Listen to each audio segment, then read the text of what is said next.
Computerized Start is brought to you by my awesome patrons on Patreon and by your tips and memberships on Coffee. These and other channel supporters make my live streams possible. You too can become a channel supporter with tiers starting at just $1. And as always, thank you for all your support, including sharing, chatting, liking, and subscribing. Now roll that famous logo animation.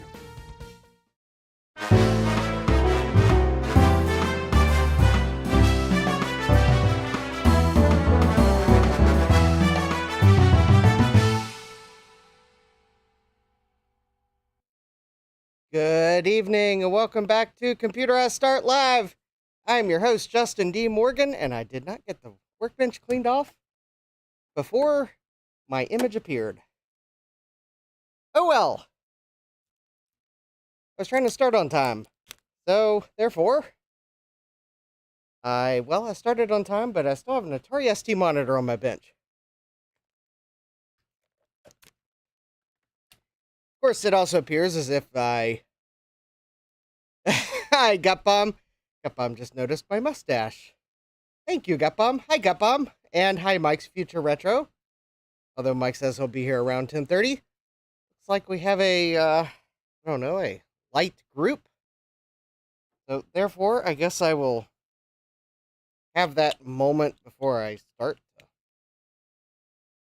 put things away and go see if I can't locate the box I've been looking for.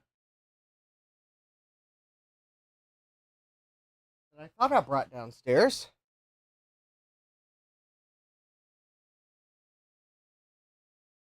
Okay, this is really weird. Huh.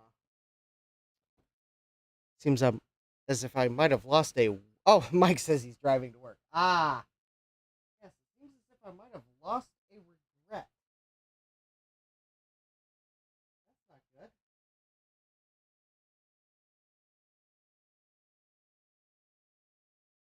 Huh, that's really weird. Well, I guess it'll turn up at some point. Unless I left it. Did I leave it upstairs? Hi, Bill. Welcome. We have Bill Lewis in the chat. I was looking for a specific box because I was going to start with it, but I've misplaced it. Or rather, it's just blending in with all the other colored boxes of the same color. That's actually the problem.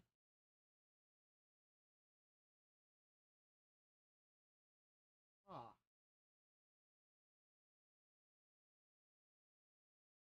Okay, that's really weird. I didn't set it with the computer that it goes to, and it's not this box here that you've been staring at and I haven't opened yet for reasons. And that's interesting. Okay, it's not over to my left.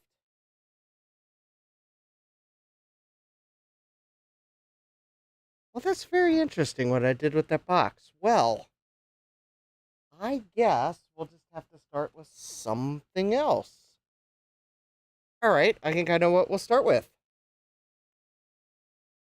Yeah, Jesse. Hi, Jesse. We have I83D6SX in the chat. We're here. Yes, we are here, and I'm looking for a box. But I think we'll start with a different box. So, without further ado, let's get to the following. Ladies and gentlemen, it's time for our favorite segment, Wheel of Regrets. Here's your host, Justin D. Morgan. Hey, who comes up with these titles anyway?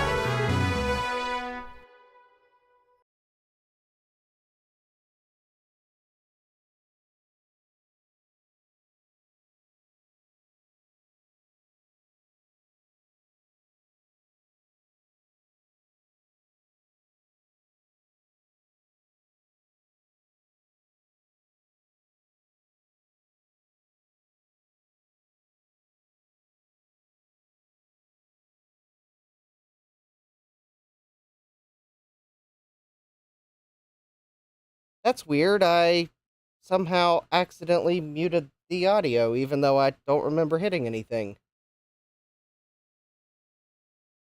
What did I do? Alright.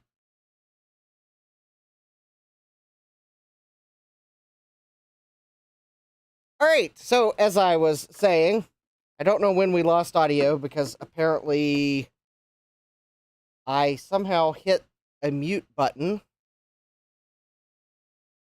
The first regret up for testing this time around is the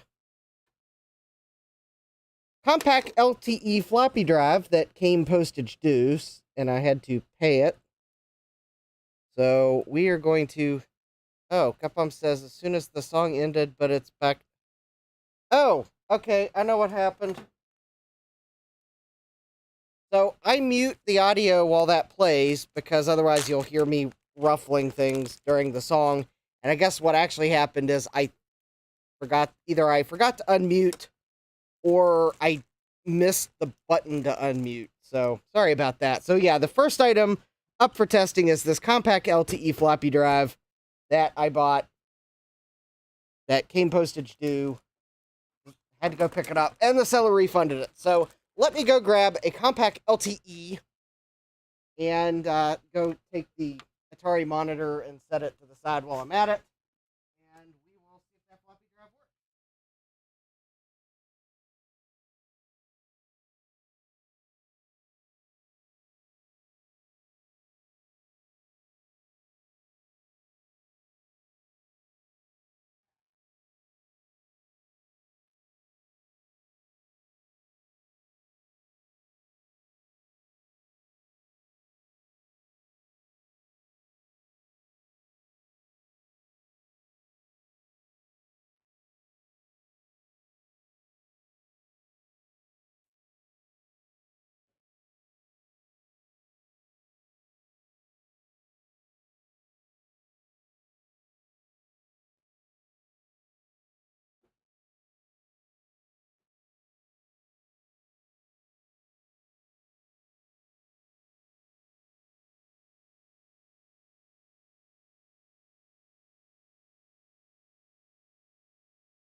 All right, so we will pick this LTE here. Appropriately enough, I bought it from eBay.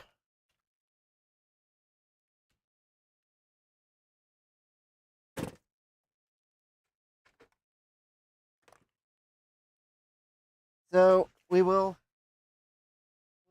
use it for testing. All right, let me plug in the LTE power adapter.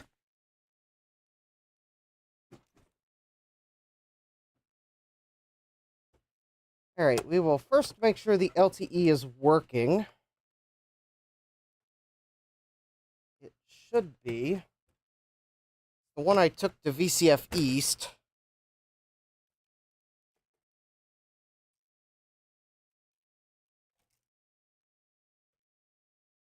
RetroTech Chris. Oh, hi, RetroTech Chris. Chris says that he just bought another one in LTE 5380. Well, I just bought a floppy drive and a keyboard for one.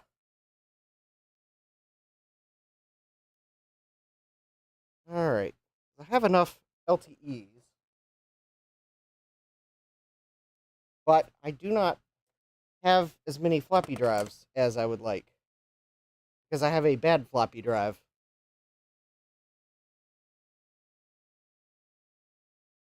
So let's see here. Let me go into computer setup here. And we will, oh, let's see here. You cannot see what I'm doing. We will save and exit. And, all right, then we will go into,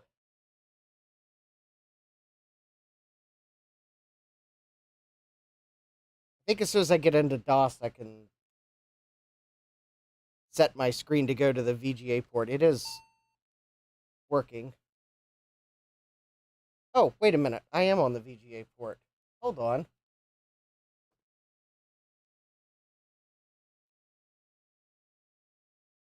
Chris says it was $35. I couldn't resist it, and Bill says it would have been criminal to not pick it up. Yeah, at that price, I would have probably picked it up too. Oh, that is the battery. I do not need to eject the battery. Actually, let's first test the floppy drive that is in here and make sure that I have a good disk.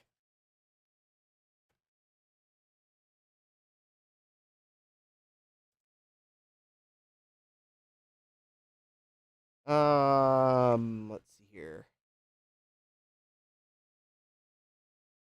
Oh, that's right. I have to fail it and then change drive to C. And maybe this disk is bad. Or maybe it's formatted for Mac. That might be what it is. It might be a Mac formatted disk. Well, it's about to become a PC formatted disk. Chris is asking, what type of floppy drive? Epson, Mitsubishi, or TIAC? Well, it says compact. Naturally. I don't know. Well, hi, Mr. Tech Gadget. Welcome. This is how I identify my floppy drives. Chris will probably know what this is just by looking at it. Chris says an Epson. All right. I hope Epsons are good. I would really like to know why this Epson drive looks like someone smeared something on it. Ah, Chris says that's the best. Oh, I think the eBay seller.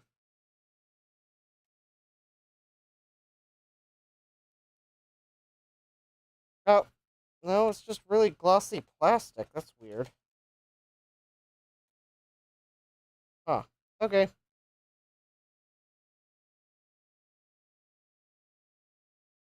Chris says the Mitsubishi. Yeah, good luck. Oh, maybe I should. Let me see if I can find the floppy drive that failed. Maybe Chris can identify it. Maybe it's a Mitsubishi.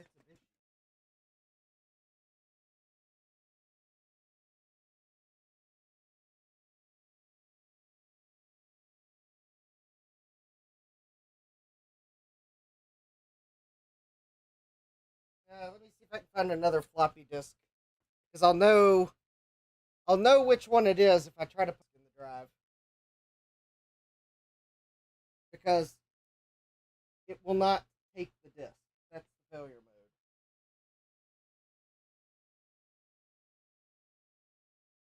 I think this is the failed one.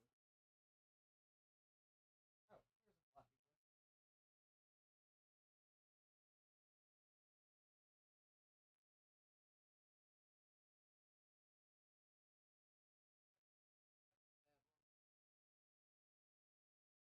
All right, I have the bad floppy drive. I am going to put an X mark on the top of it so that I stop using it. And so this is the bad drive that I have.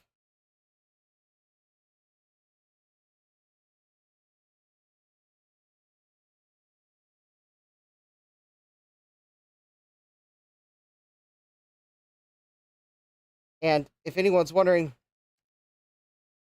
oh, if anyone's wondering what the failure mode is, this is the failure mode.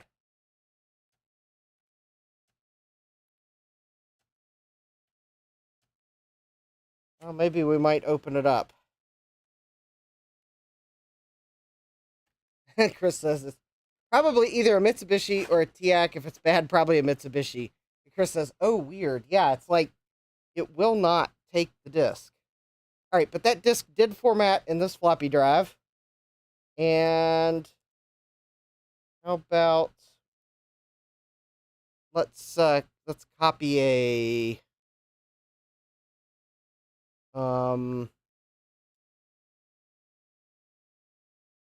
think this will fit on a All right.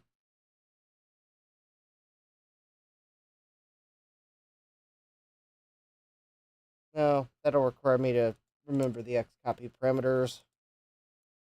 How about let's just want to find something to copy to the disk. Nah, whatever. All right. The disk form. We'll just use the disk format as the. All right. So this is the working. Oh, you So this is the working floppy drive that I had in this unit. You'll notice it's not all tarnished on the top, which is really weird. For the one that just won't take disks, it's tarnished on the top. Hi, Thomas. Welcome. Anyways, now we will take the drive that I got from eBay, the one that came media mail, and I had to go rescue it. I have put it in the compact. I will. All right, it took the disk.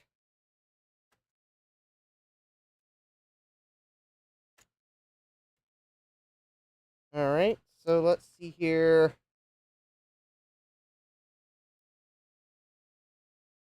Okay, that is correct. I have not copied anything on it. How about we will try to format it.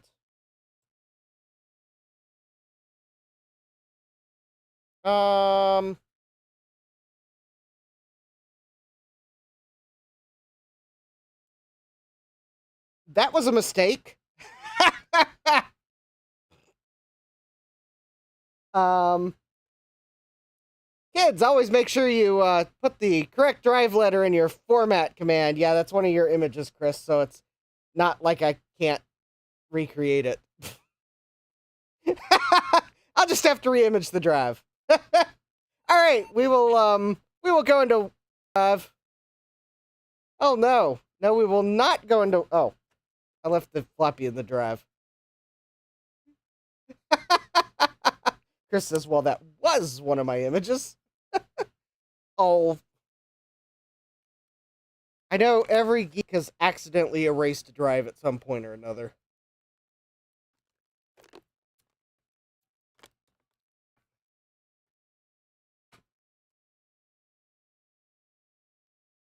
June 1999. Well, that's close enough. All right.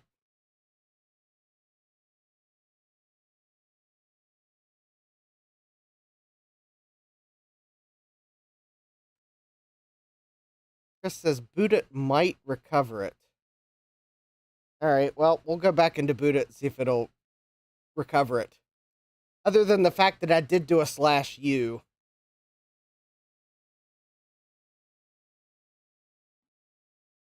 All right, we'll do a full format. How about we'll copy system files?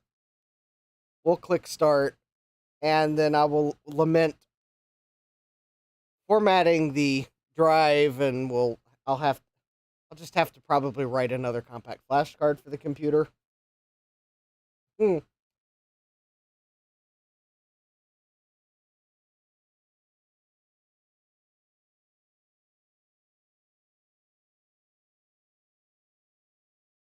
Well, that's an oh. Oh, I was wondering why the floppy drive didn't have an LED on it, and that's because it's on the little LCD screen. All right, we are formatting the disk. We'll see if this drive works. It probably does. It's not. I'm not hearing any weird noises.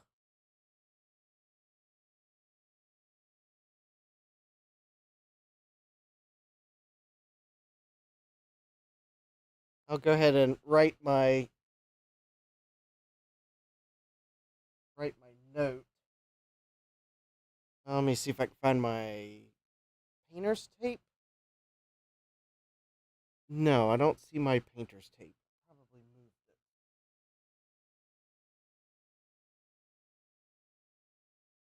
All right, let me. Oh, there it is. I see my painter's tape.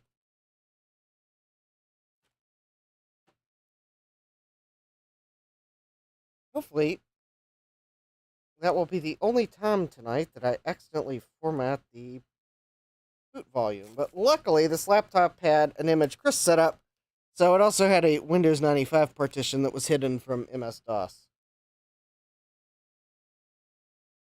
So this note is simply going to read reimage CF card.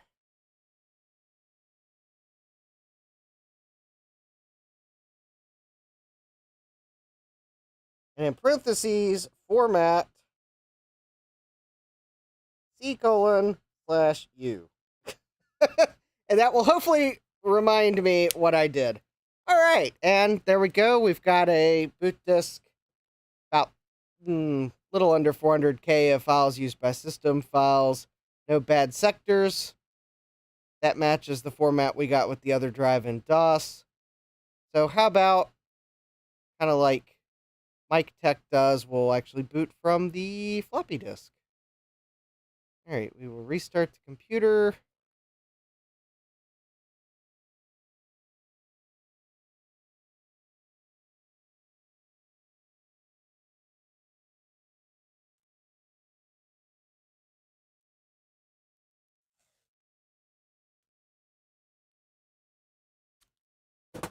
All right, I am putting a note on the computer,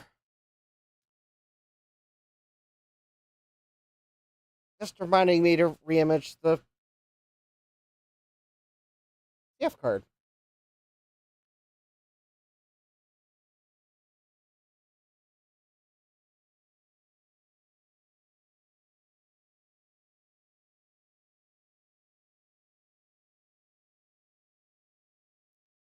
All right, there we go.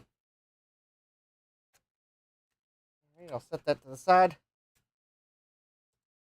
One compact LTE floppy drive mismailed by the seller, and it survived shipping. Yay, Epson. You know, now that I think about it, I think I did always like the Epson drives. They made a pretty good floppy drive. All right. So there's that. Now, I am curious.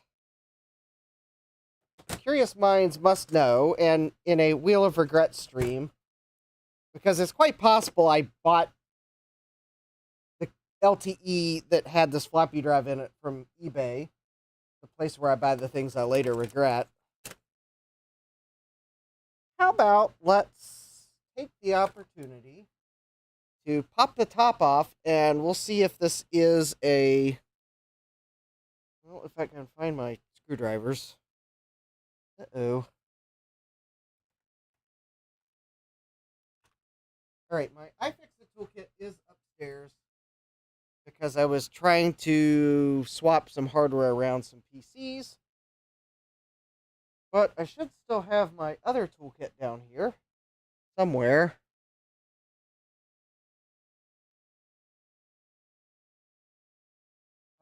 Don't forget, I do have the coffee goal over YouTubers have trouble pointing. The coffee goal, you can see the goal meter that's right over there. Links in the description for me to get some air tags. First thing that gets an air tag, my GoTech. Second thing that gets an air tag, my tool set. They're currently on sale.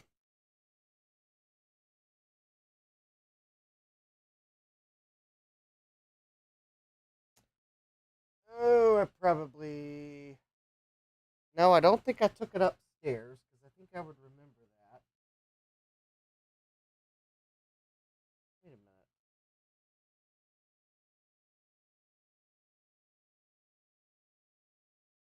minute. Alright, there was something I was taking apart.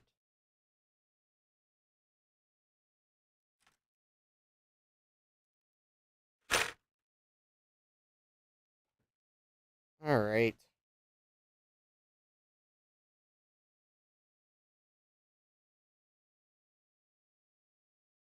Maybe I did take it upstairs. No, I usually leave one of them down here. Alright, it's probably underneath something, so...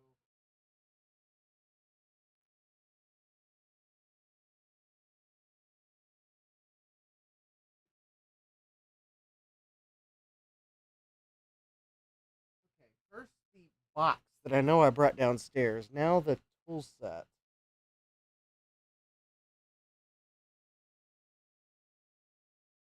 Huh.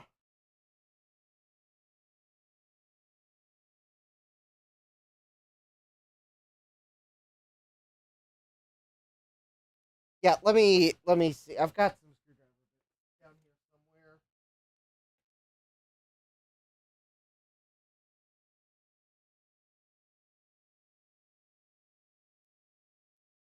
Right, here we go.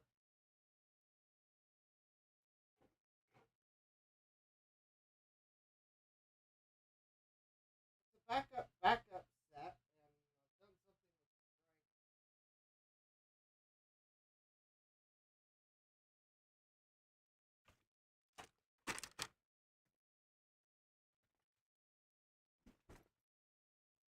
Oh, the driver might be upstairs. All right, let me see if this. Chris says very little torque on those screws on the side when you put them back in. All right. Well, let me see if I can get them out first. There we go.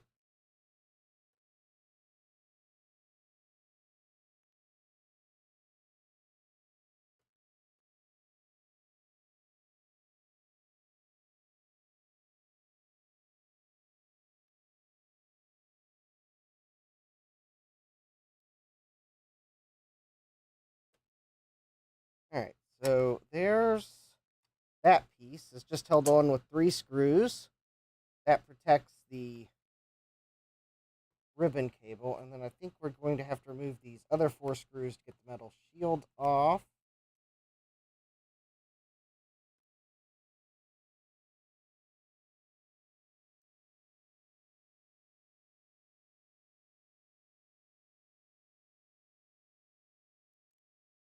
All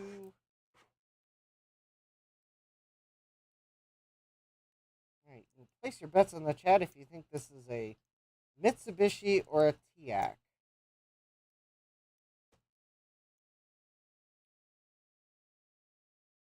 Also place your bets in the chat if you think I'm just going to find that say a spring has come loose or not, and maybe it might be a very obvious fix once I get it apart. All right. I got the screws out.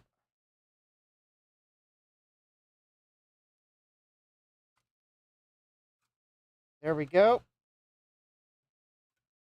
There's the floppy mechanism. And the reveal.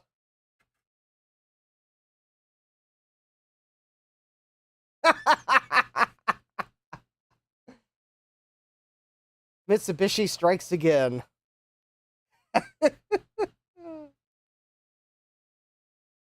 Yeah. Um, Something tells me that I may not be reassembling this drive because something tells me it may not be worth trying to fix. Although, let me see if I can get the cover off. Yeah. It's a miss you bishy. As in it misses you disc because it won't take the disc. I don't know.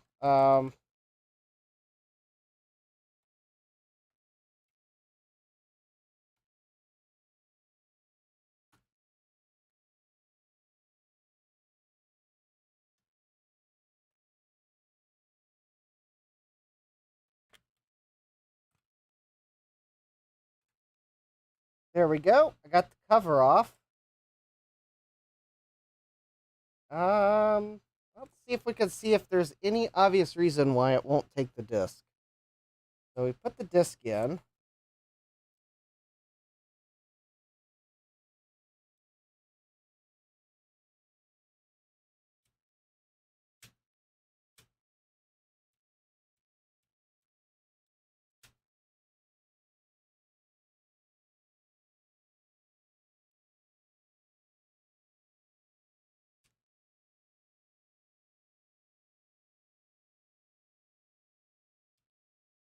I mean, I don't think as thick as these drives are that there's much that really can...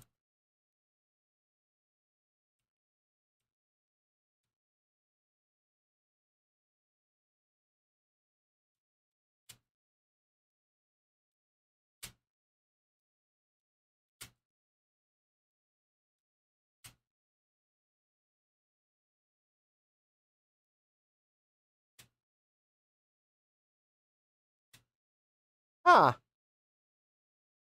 Well, it seems like it might actually be working now. It doesn't eject the disk very far, but...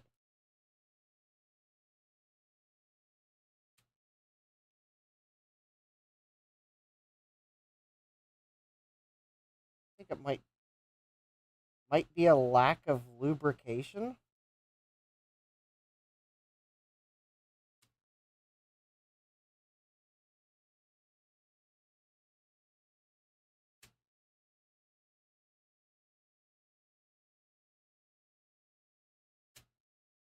Alright, so it goes down good now. If I start to eject the disk, it looks like it's getting hot here. Maybe. I wonder if I put a little dab of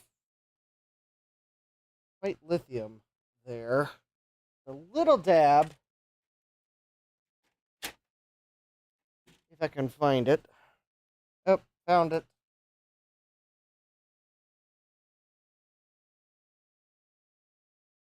Hi, George. Welcome. George says, I have a couple of Mac SE drives to try to restore. Not in a hurry as I'm using a blue SCSI.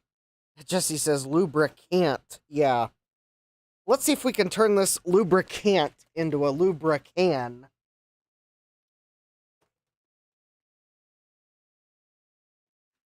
As in, it can't eject a floppy. Alright. This drive has a bad motivator. Some might say it had a bad motivator from the factory, but, well. And yes, maybe, just maybe I should remove the old lithium grease, but, alright, let's see. Is that the spot?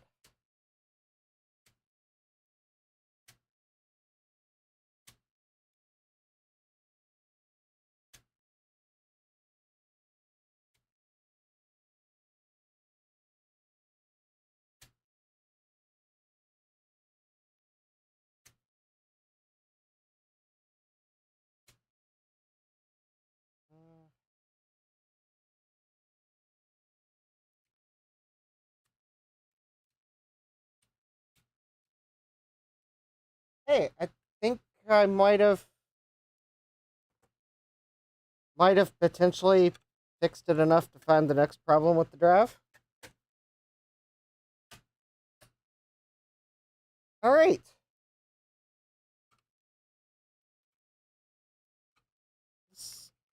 Let's see if I fixed it. And I'm pretty sure I bought this from eBay indirectly. It was probably in an LTE, so I think this counts for a wheel of regrets. Although I think I did put on my thumbnail the right to regret now and repair later, because I wasn't intending to repair anything tonight. But all right, I'm curious. I'm the host of the stream, and I'm curious if this really was a simple matter of lubricating it. Besides, I don't know that lubrication is necessarily, well, I guess it is a repair.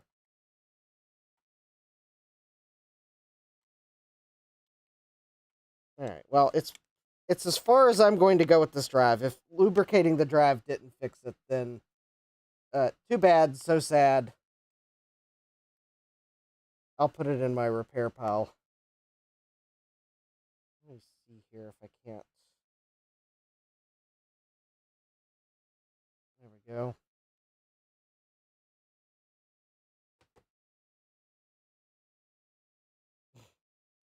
And Jesse says, I choose to waive that right.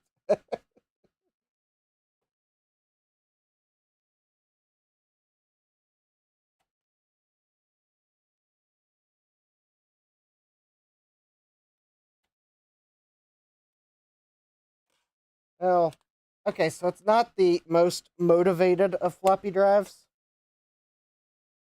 but it is taking the disk now.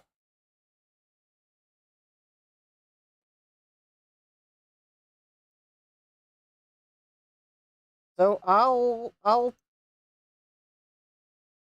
let me put enough floppy. Let me put enough screws in to test the drive.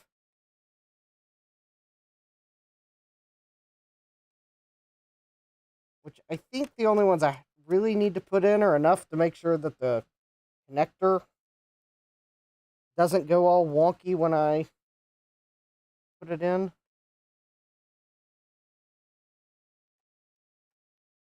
All right. There we go.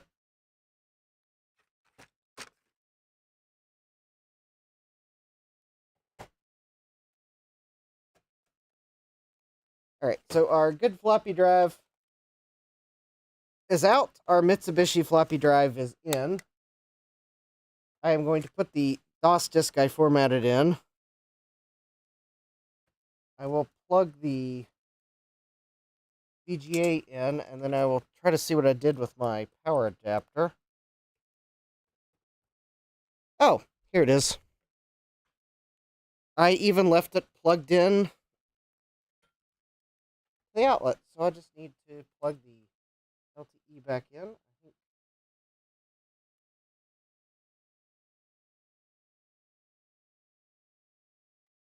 Go. And we will turn it on. And the first test we'll do is we will do the MS-DOS boot disk test.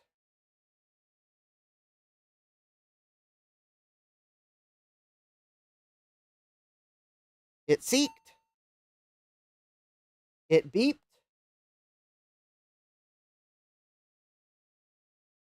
And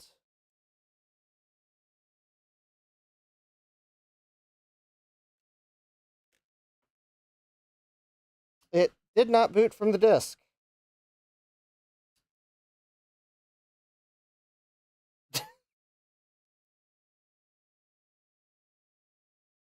We're waiting for the results from the LTE gallery in the chat. Are they surprised that a Mitsubishi drive doesn't work after getting it to take the disk? Also, fun fact, double-clicking the your streaming computer's mouse on the capture window does not open up the drive in Explorer. Well, that's interesting. It can read the disk.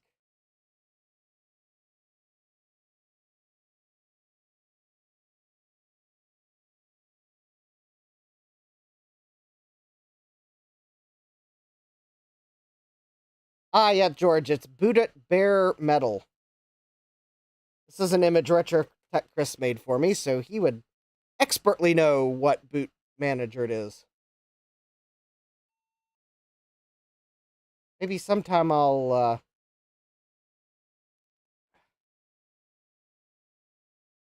do a video on setting up boot up bare metal.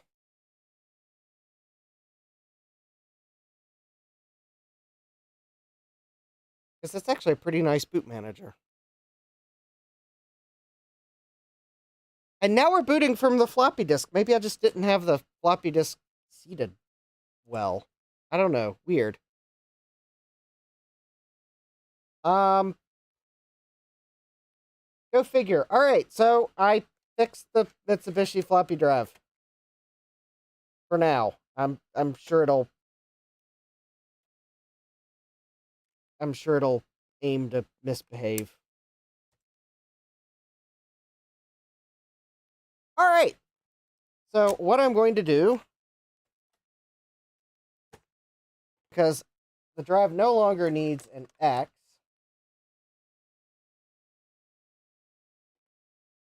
is all right. So this laptop, I'm going to put what I believe is the TIAC drive back in.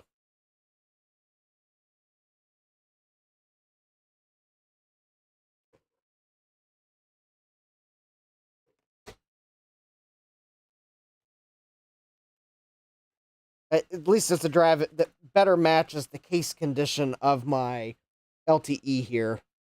This drive, it's got some marks on the side of it. So I'll put it in one of my LTEs that's got, the case has a few challenges, if you will. But this is a good drive, so I will give it I'll give it a green tick mark. Also, I guess this one drive no longer warrants the red X of shame. Oh, yes, and I will put the screws back in it here. If I don't put the screws back in it, the internet will... Someone on the internet will let me know that you forgot to put the screws in. All right, Chris says to be careful when I put them back in.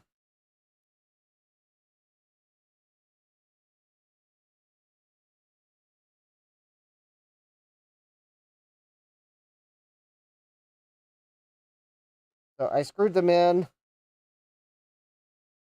until it just got tight, and then I stopped because Chris warned me to not over torque it.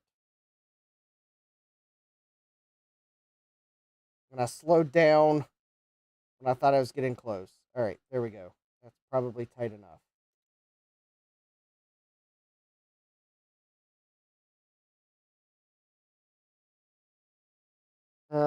Chris says the metal shield might... No, I think it's... I think it's the lighting.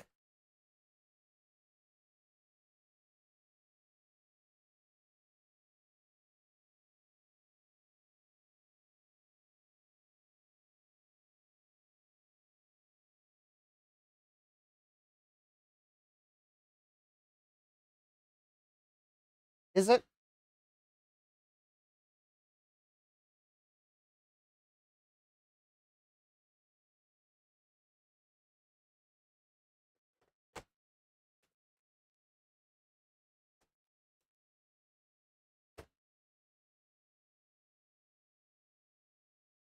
Yeah, I think I got it in right.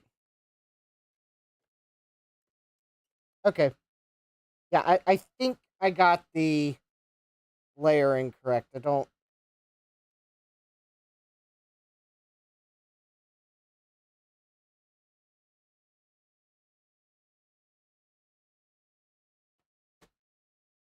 Chris says, I think you are good. All right. So what I'm going to do...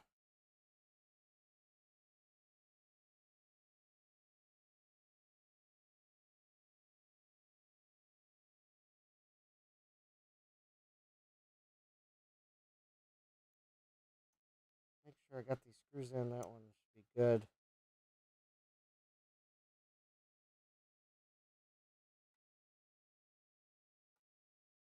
Okay. So this one's good. It's an Epson.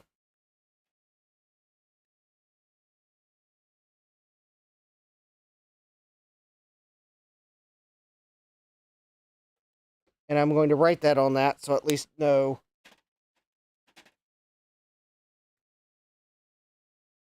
And this one, I'm going to wrote that I lubricated it, and it's a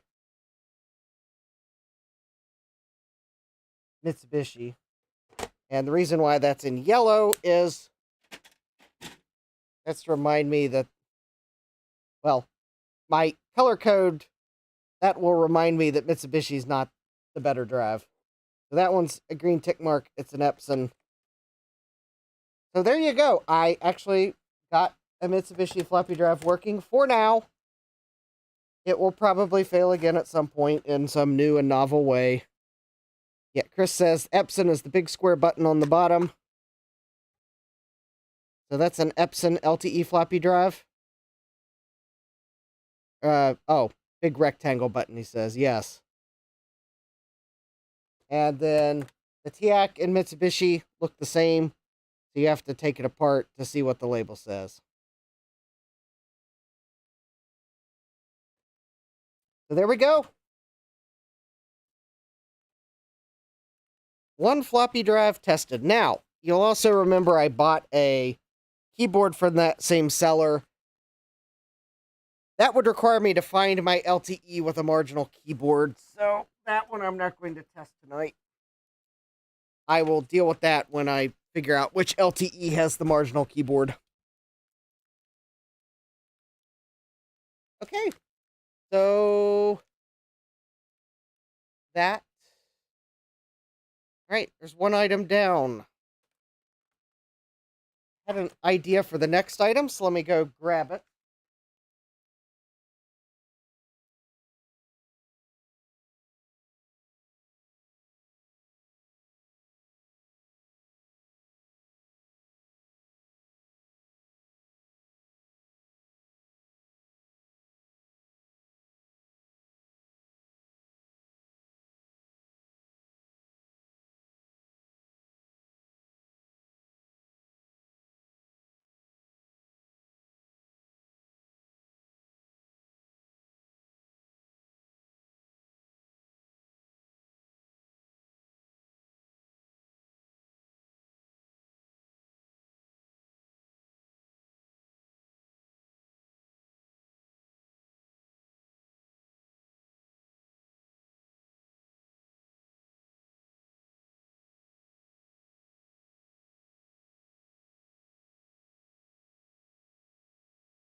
All right.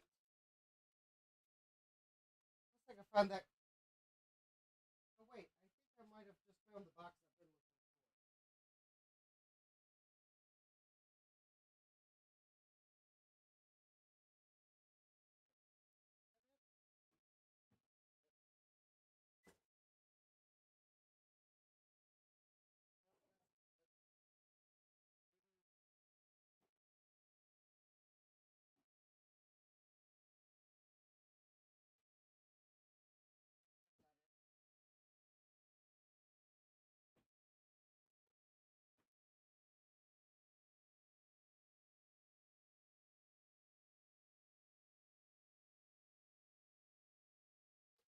Oh, wait a minute. I found it. It fell off. It fell over. That's why I couldn't find it. All right. We'll set the industrial backplane chassis off to the side. That'll be the hint of the next item. Because I'll have to find the 3 single board computers.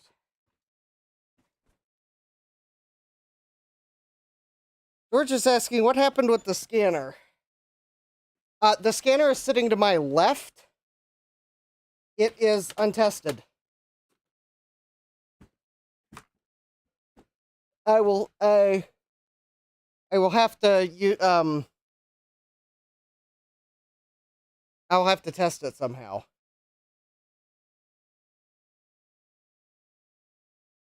Anyways, this next item comes to us from an eBay seller in Florida.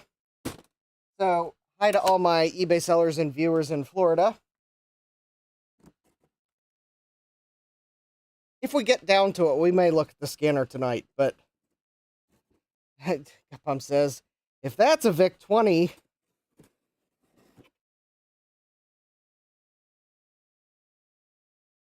if it's a VIC-20, it might be a VIC-19.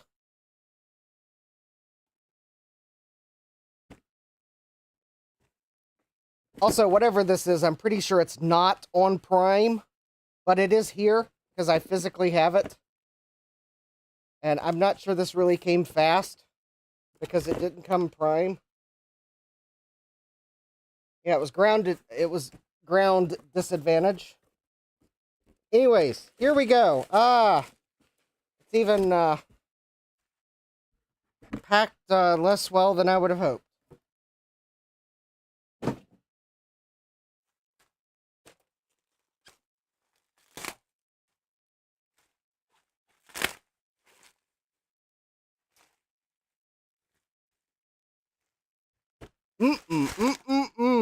Toasty.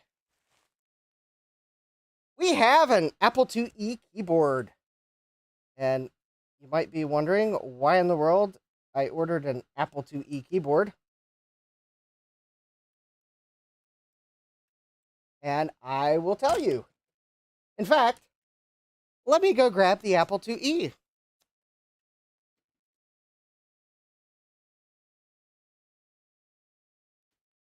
Sorry, dinosaur, you're in the way.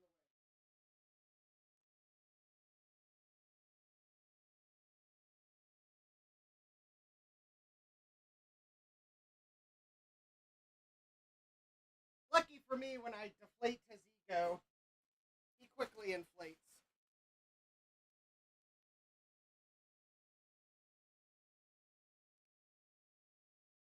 All right, I'm hoping I got the right keyboard, because it actually looks like I did not get the right keyboard.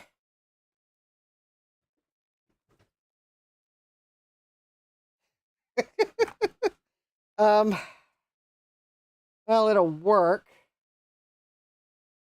in a pinch.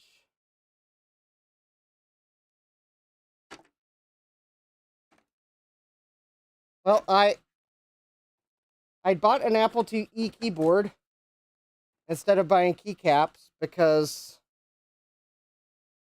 I thought that would be easier. But either this keyboard is very yellowed, or I didn't look at it carefully enough before I bought this untested entire keyboard. Although the good thing is, maybe it might use the same keycap, so maybe this might be a case of I just swap the keycaps at some point and then get the keycaps I need, because some of these key stems are weird. Hi, Dave. Welcome. Also, I found the floppy controller I was looking for at some point for this computer.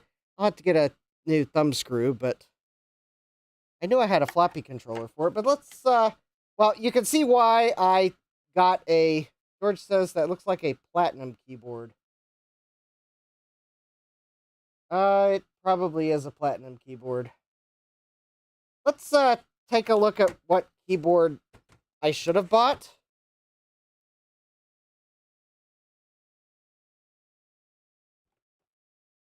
And maybe I might try again.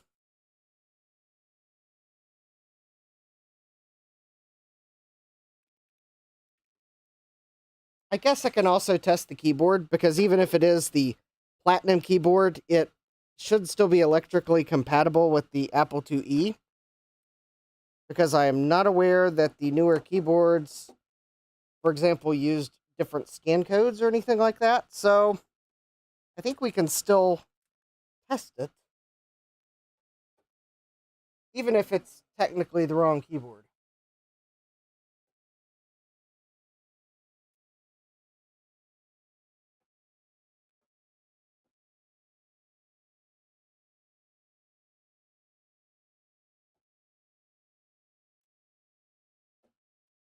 Here I go. I think I've got an idea to make it faster to repair my Apple IIe and buy the wrong keyboard.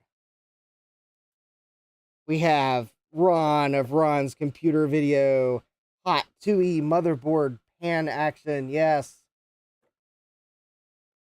Capcom says, yes, definitely the keycaps from the Platinum 2E should work. Yes. All right. So in order to get to the keyboard,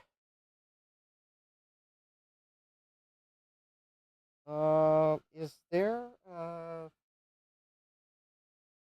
attachment that I'm not aware of on the 2E? Oh, no, it's just... Oh, that's weird. Oh!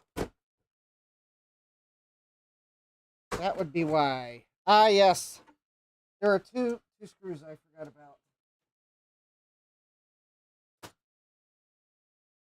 Because the pan is larger on the 2E. All right.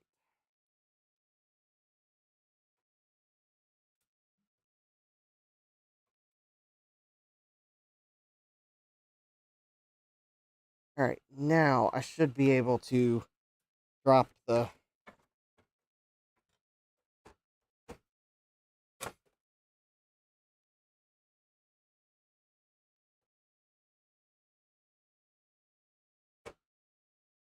Oh, let me guess. Apple made this so that you have to remove more stuff.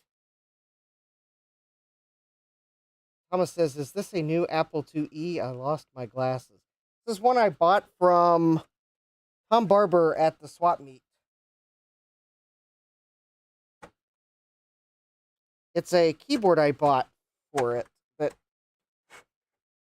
I ended up buying the wrong keyboard. But, well, we can at least make sure it works. All right. So now that we are in the Apple IIe and can see all its lovely loveliness, including this ball of lint. All right, we can see that we have an Apple power supply that Tom Barber removed the reefa caps from. And we'll plug that in. All right. We've got a composite video that I'm sure my scaler will absolutely love. We'll plug it in there. I will go ahead and hit the button that I think that is connected to. There we go. Composite video 1. All right. And let's just check to make sure it works. 3, 2, 1.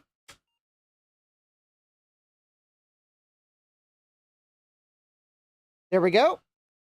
Apple II. And yes, we see the original keyboard is kind of crusty.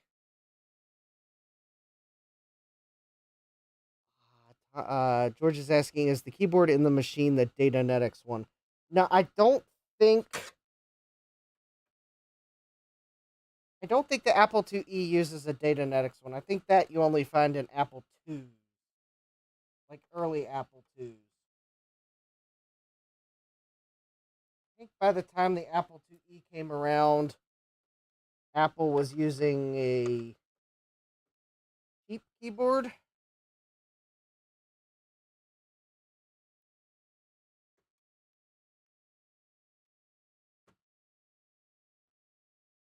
Cheaper keyboard.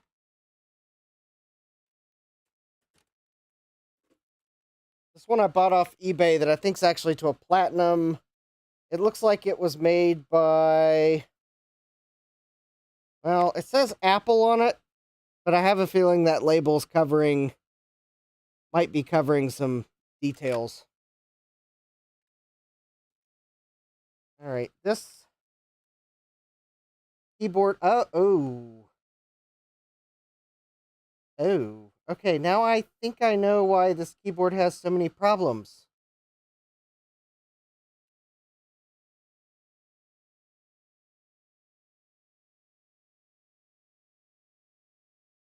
Oh, look at all those traces.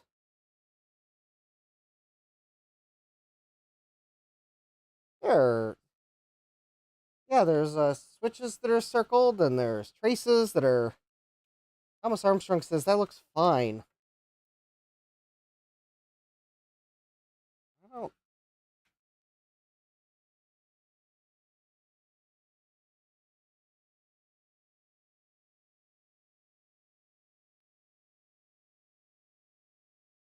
Well, maybe that's just discoloration on the solder mask, but...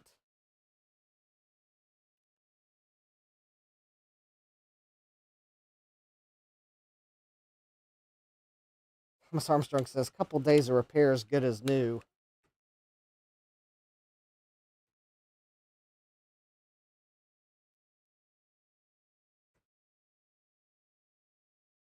Well, I think before I spend a couple days trying to repair it, I want to know that the computer is...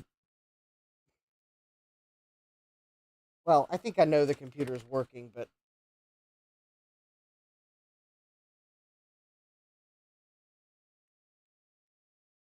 Because the thing is,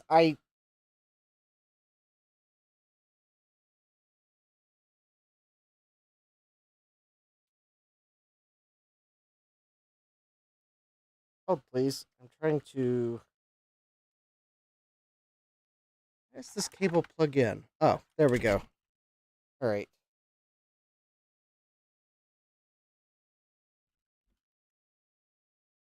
Oh, okay. It does. That does actually twist around. All right.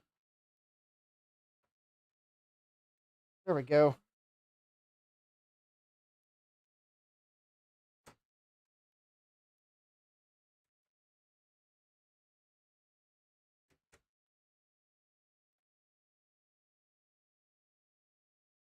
All right.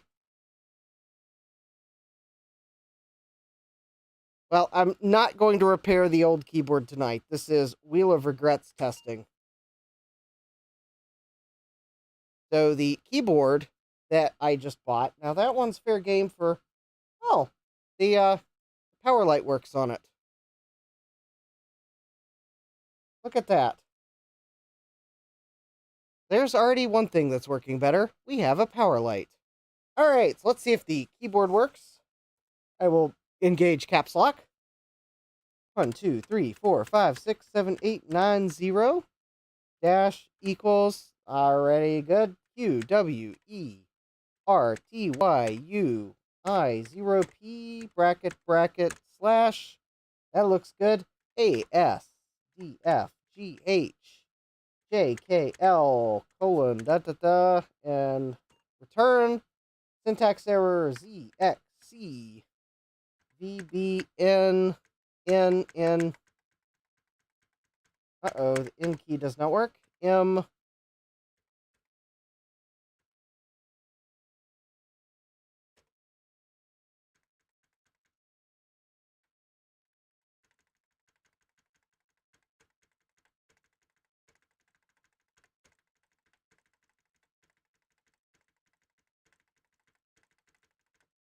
Ah, we have a broken N key. Broken N key. All right. There anything? Can I get into Apple Diagnostics? I don't have that handy. I can try to hold the key sequence that I think it is, but it's only, I think, a built-in RAM test on some of these. What appears if the N key is not working?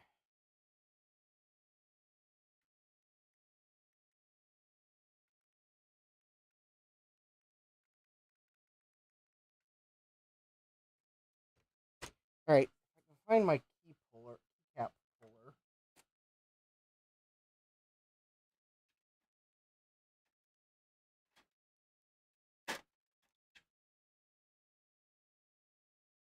No, this is not an enhanced Apple IIe, and it's going to stay that way.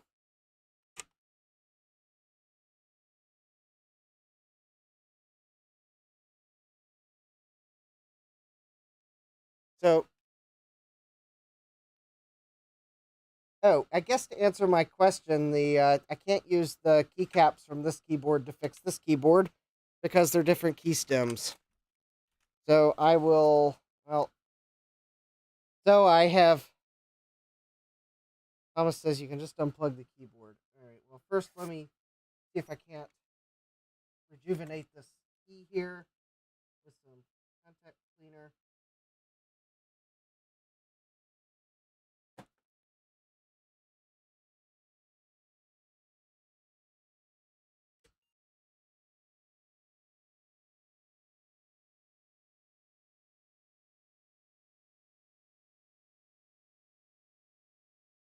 Well, I had it working.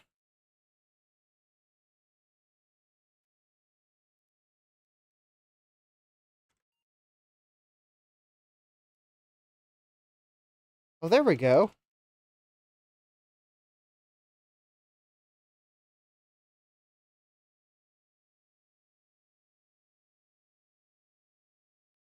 Actually, I know how I can use this keyboard to fix my first keyboard.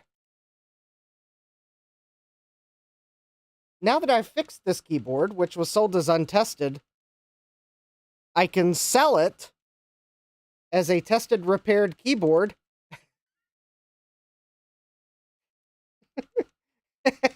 and take the profits and buy the parts I need to fix my first keyboard.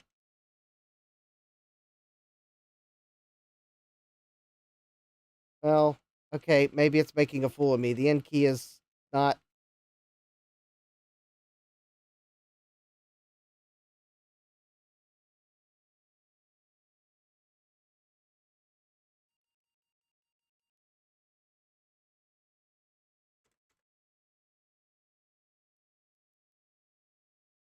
Or, well, the end key's still not working that great. Okay. Maybe my thoughts of selling it as a repaired keyboard are premature.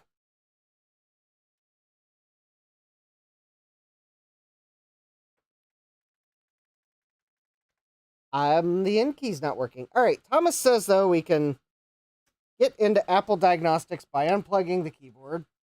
Although I don't know what that's going to prove, because the Apple IIe itself is not part of Wheel of Regrets.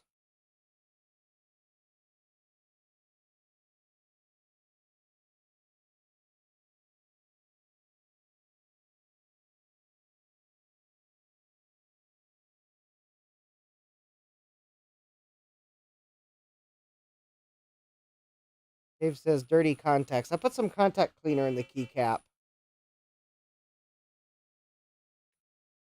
I don't think that was enough.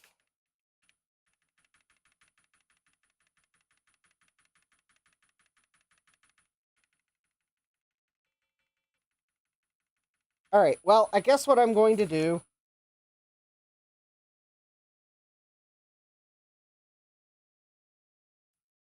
F-Bomb says it's either a bad solder joint or a dirty switch.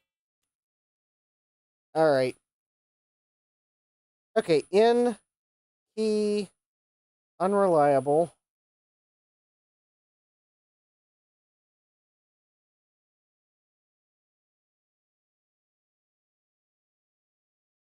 Says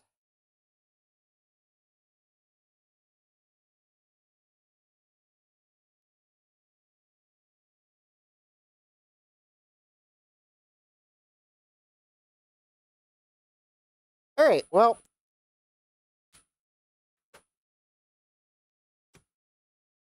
I guess my as-is untested keyboard is not the quick fix I had hoped for my Apple IIe. So the keyboard is going to go in the repair pile. There we go. In key unreliable. Gutbomb says bad solder or dirty contacts. Thomas Armstrong's bets on dirt. All right. So I will set that to the side. We will repair that later. We will repair this later too.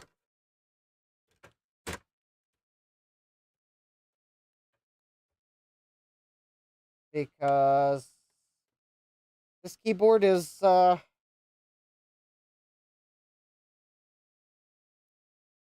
in need of some repair. So I guess I probably okay, I might buy the keycaps if I can find the keycaps.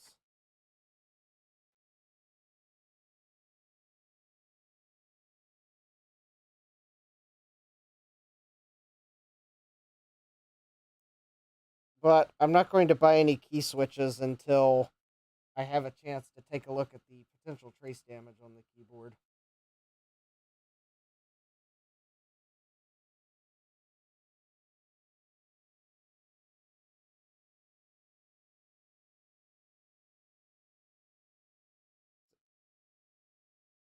I mean, it looks like someone's taken a. So I guess my regret score is. Well, regretfully, that will not be the quick fix for my Apple IIe. Because I bought the wrong keyboard.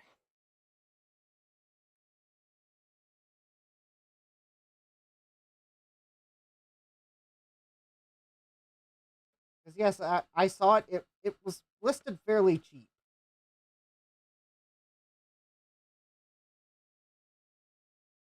I mean, it was listed as untested and fairly cheap.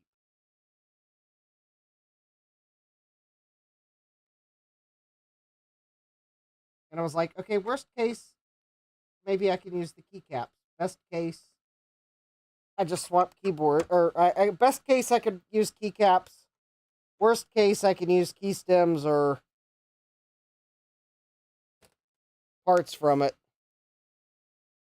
Thomas is asking, can you still get bulbs for the Apple keyboard? I think someone might have them. In fact, actually,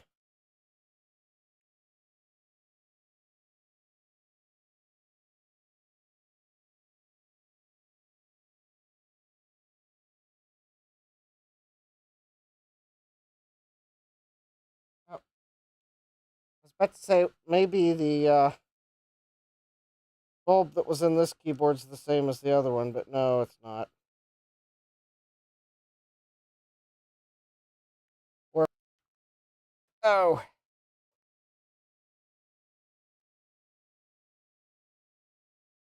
oh, actually, I think I could just swap the bulb onto the other keyboard. So there we go. No quick fix. I guess though, one thing I can do, just so I don't misplace it, I can at least put the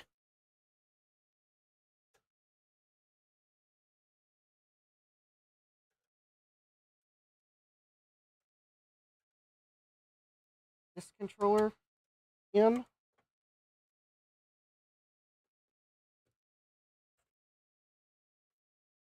There we go. At least I won't misplace my disk controller. I believe it works.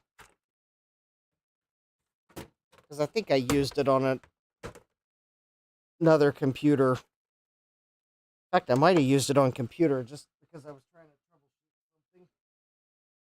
Alright. So let me at least put this back together enough so that I don't lose parts. Actually, I believe I put the keyboard...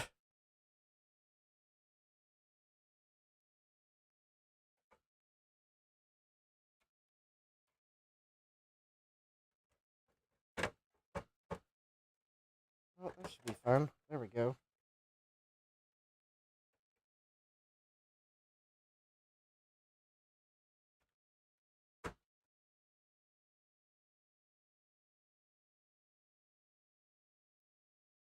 Alright.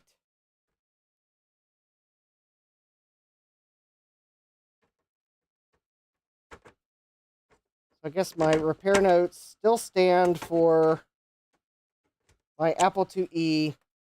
In and caps lock need work. Oh, great. Apparently, according to this note, the in key on this keyboard's broken too. And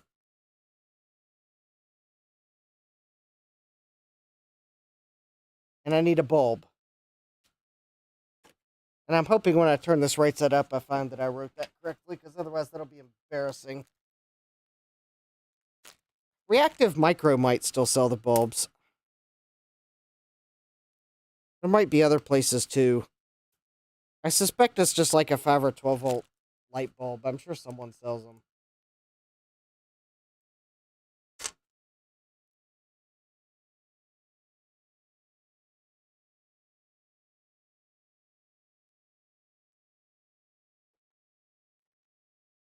Some options for getting the bulb may be more preferable than others, but we won't go into that.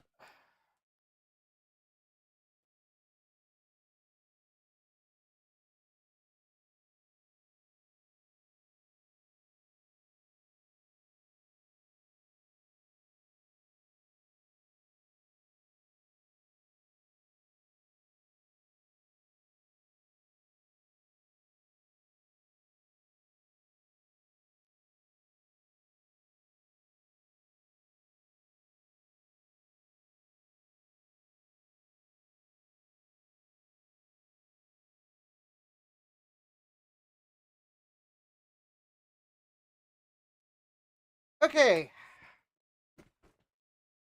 Let's see here.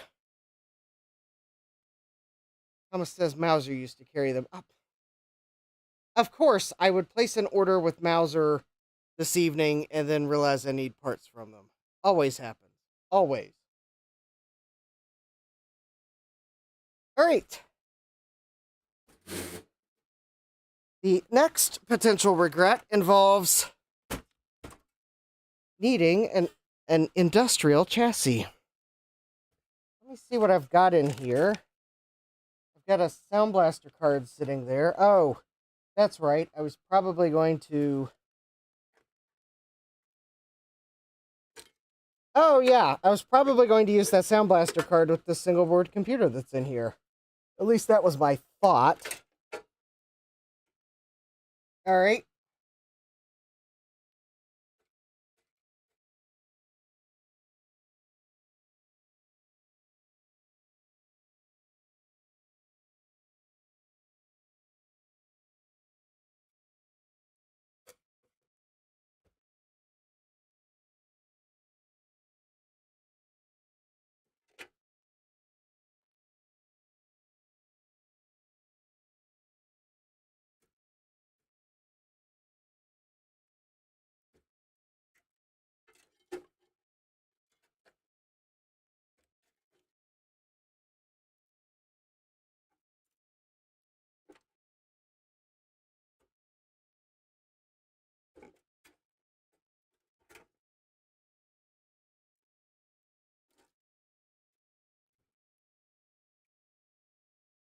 Thomas Armstrong has given me the Mauser part number. Okay, so this... Oh, actually, I just realized we might, there might be something to test here first.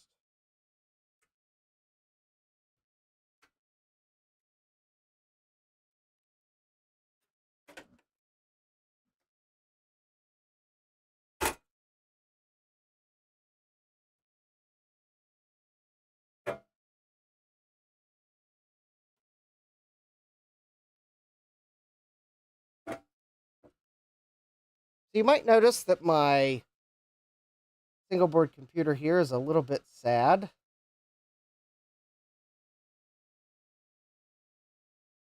All right, let me...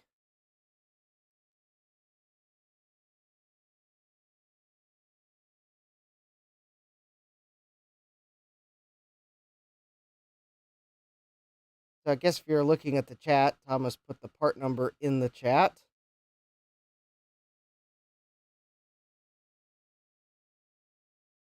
Ah, yes, I probably will order some of those.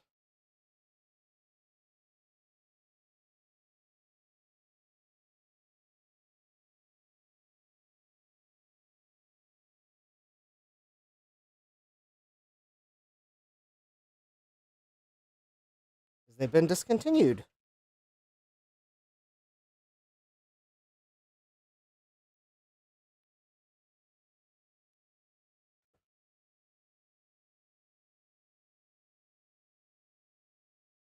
All right, so I will...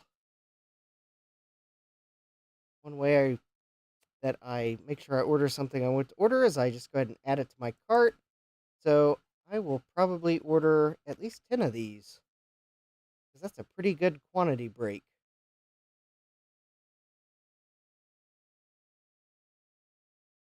I might order more. All right.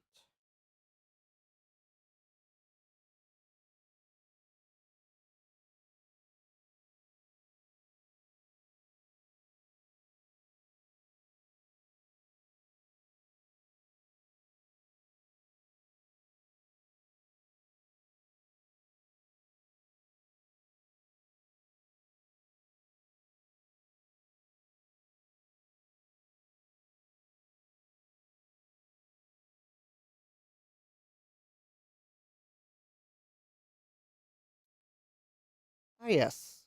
I will be ordering them from Mauser.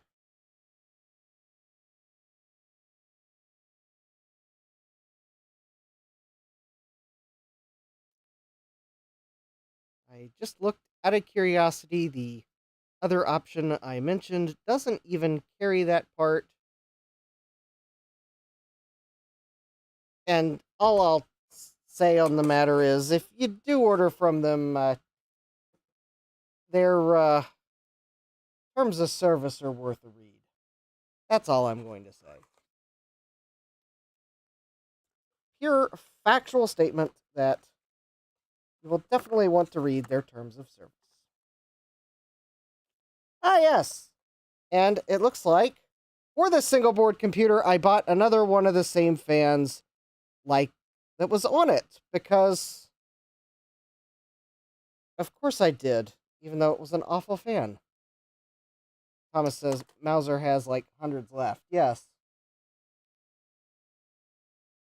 All right. The first thing I need to do to this fan, though, and because I did buy it from eBay, we will go ahead and test it. But I do need to clean the old thermal paste off of it, because whoever cleaned the old thermal paste off of it before they resold it on eBay as a probably used fan.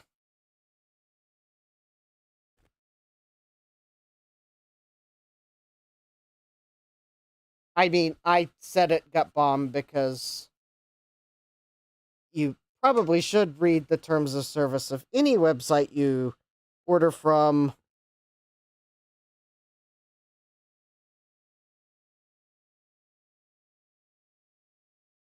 Regardless, but, well, yeah, there's that.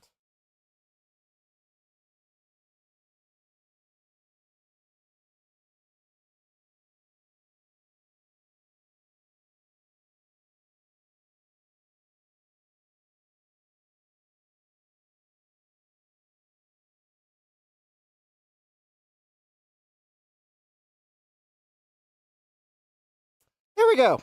Now we have a nice, clean thermal surface on this new, well, it's not new, it's used. Let's face it, it's a used heatsink. Would I recommend getting a CPU Cool Z1 cooler? Absolutely not. It, quite honestly, is awful. Thomas says, be brave, order from AliExpress. No, I do not want to order from AliExpress.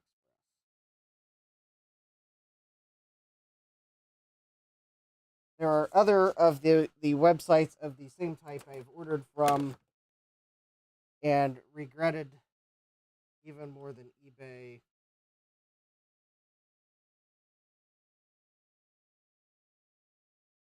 Actually, I don't think removing that jumper is going to help me get the heatsink off.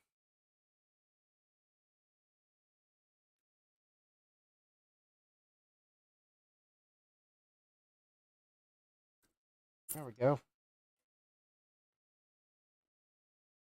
Oh. Oh, apparently I put thermal paste on that. Oh, I know why I put thermal paste on it. I put thermal paste on that because there's no fan on it.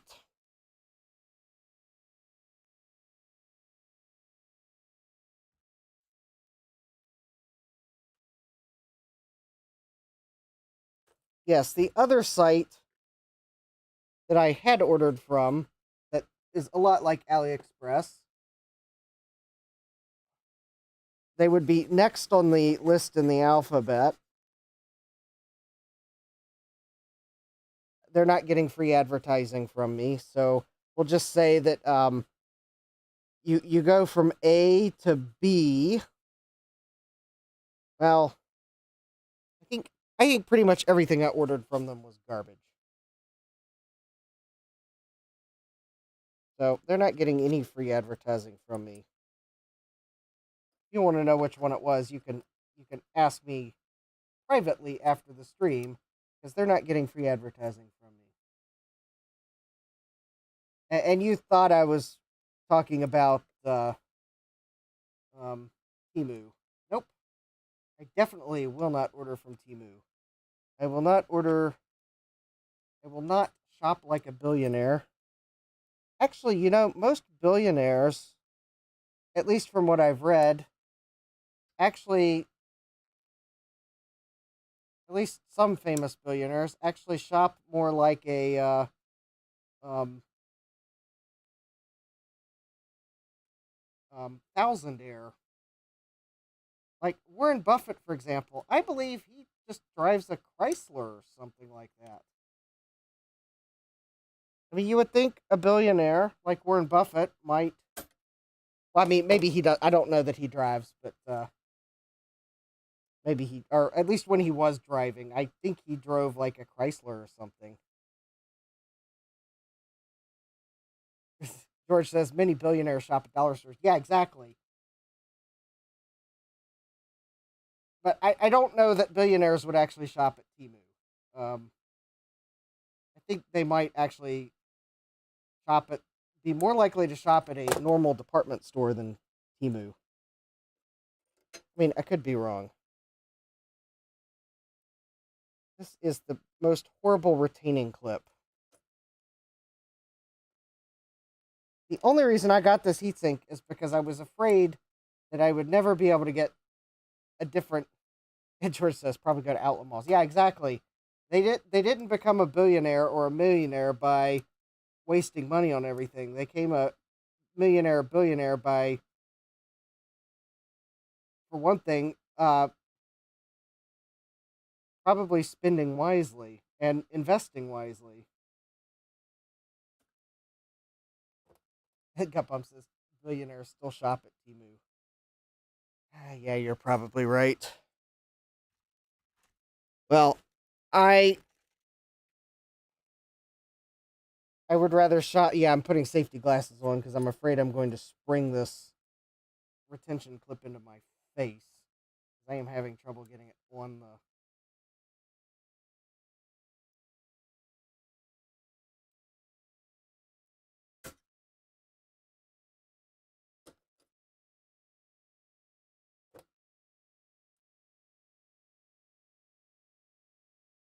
I'm not totally convinced.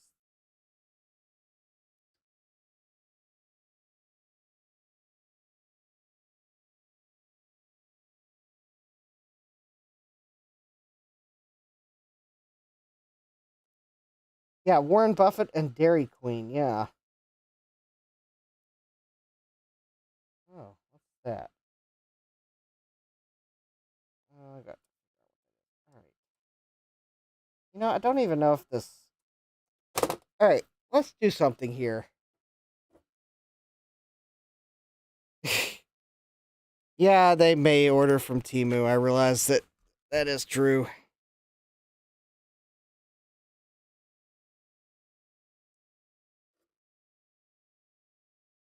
I actually care about my data, so I don't shop at Timu. All right, I'm going to plug this fan in and see if it's even going to work and be worth my time and trouble getting it on the processor. Oh,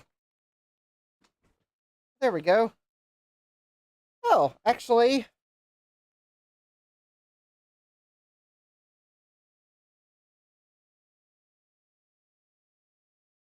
okay, that sounds pretty good.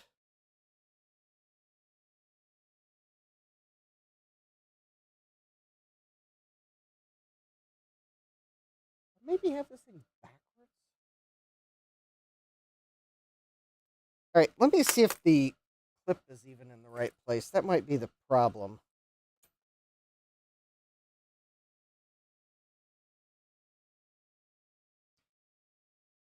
Jesse says, I ordered shipping envelopes from there. That was the last time. Yeah.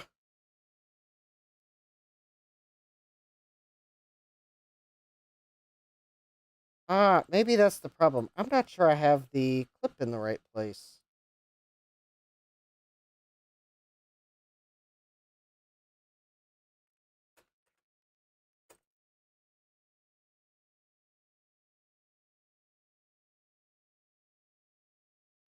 All right.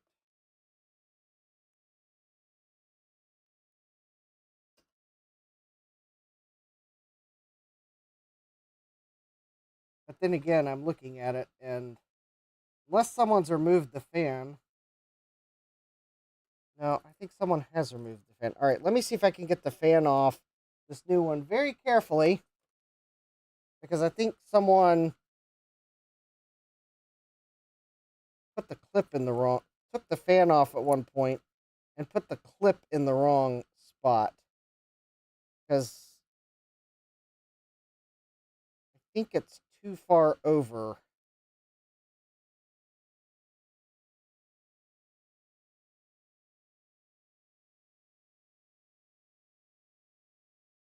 No, no, this fan does not want to come out. All right. All right, let's see.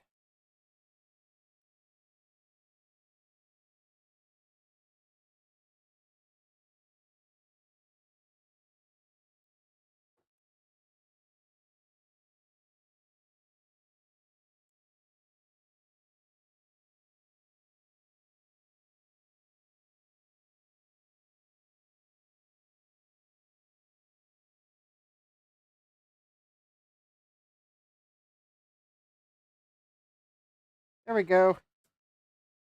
I got it in. Yeah, that's not going.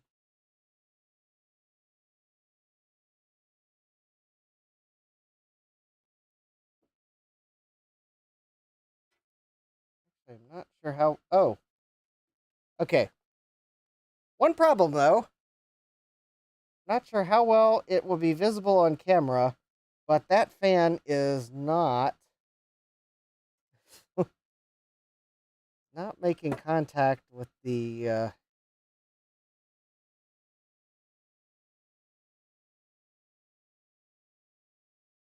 heat spreader very well. There's a gap. Here we go. Let me see if this will make it visible. Put my cell phone light.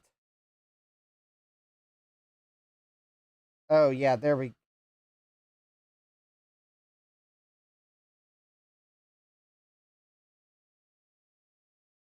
Yeah, I'm pretty. Oh yeah.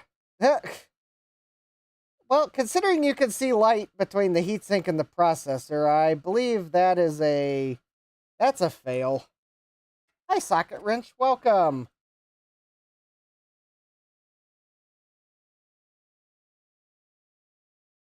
Oh, good. My phone bill just got auto paid. All right. So, all right. Let me take the RAM out of this.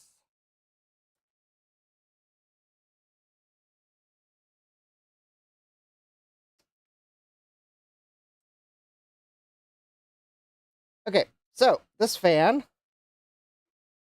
is, for some reason, even though it says it's a socket 7 cooler,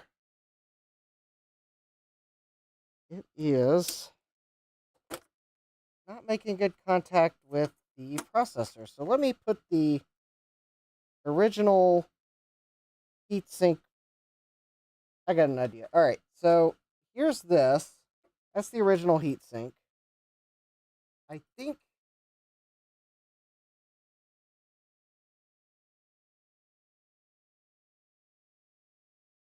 its clip was here, like that. I may have to rewind the video to see if I got it over in the right spot.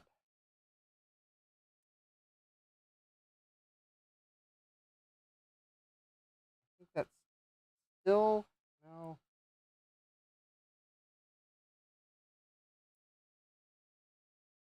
Maybe that's where it was.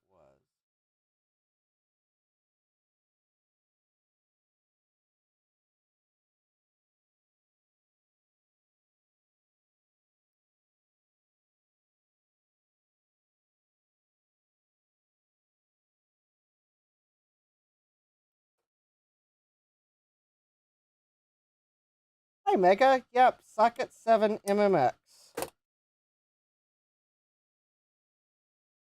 Now, that actually feels like the heatsink is on. correctly. I don't. All right, let me pull out the phone. Turn on the light. All right, can we see the light between the processor and the heatsink? No.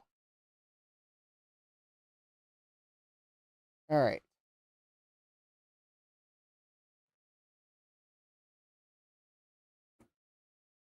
So, we need to get the fan off this new heatsink because the clip is in the, I think the clip's in the wrong spot. It is,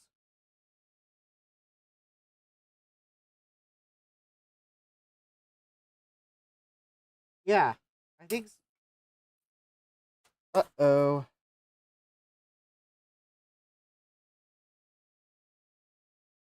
Well, actually, that,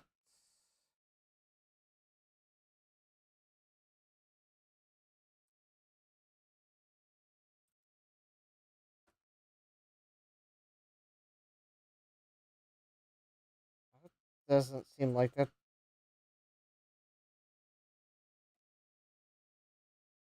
All right. What did I do?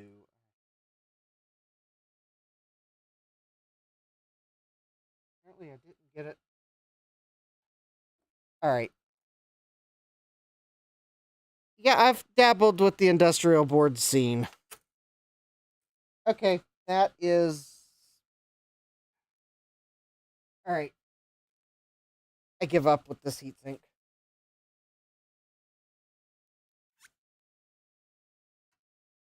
Yeah, it is an odd mounting bar. The original one is now not staying on. I am afraid I am going to break clips and or spring a spring in my face.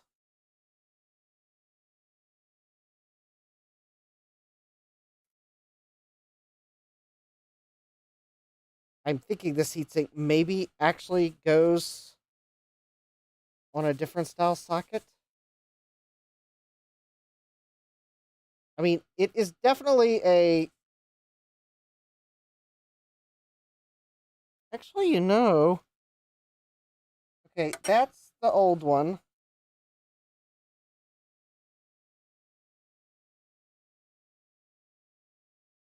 Oh,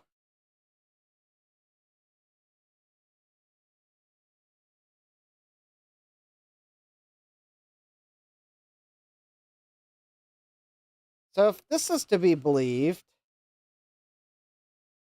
although for some reason the instructions show a slightly beefier heatsink, I think this is actually for a Cyrix processor. Thomas Armstrong says just glue the heatsink on. I don't want to glue a heatsink on that has a fan on it, especially one that I've already had one fan fail. No, I'm going to fix this another way. All right, I will set this heatsink aside for a Cyrix system, which I think a Cyrix heat spreader may actually be taller than this one. Yeah, I'm not going to glue it to a Pentium MMX. Okay, the original heatsink that was on this single board computer is, I mean, it's toast. The replacement I bought for it is not a great heatsink. So I guess for now, I will put this single board computer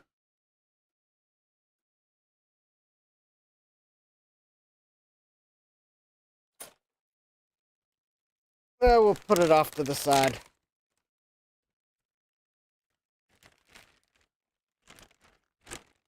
Because I do know it works. It just needs a heatsink.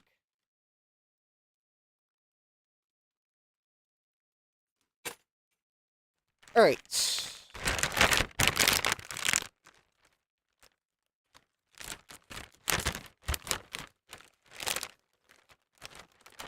Alright, so let's grab the other industrial single board computers that I have. And they need tested.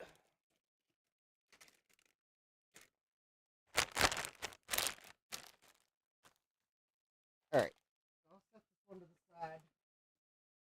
We go grab the others.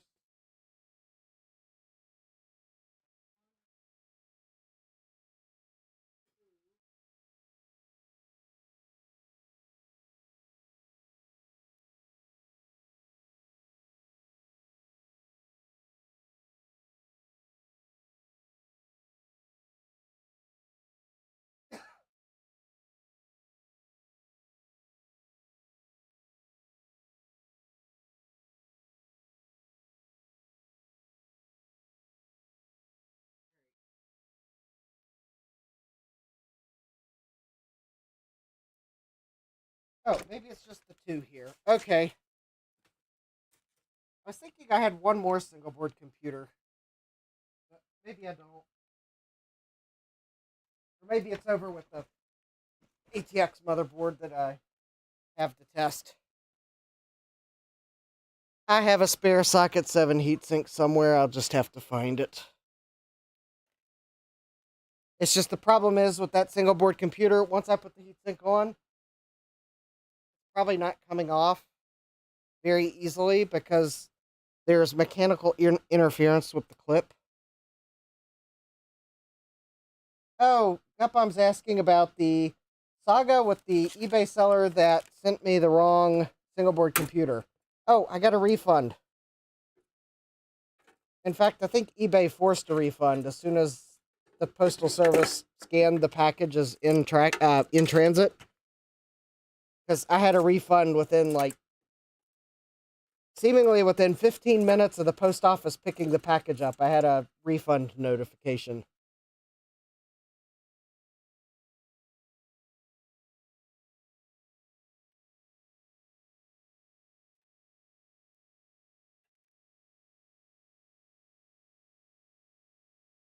First says, you mean the kind you need a tetanus shot for?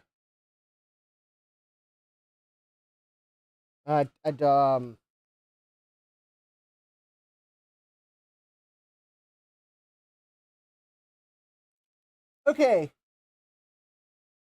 I'm not sure what the reference is. So the first single board computer is from that seller that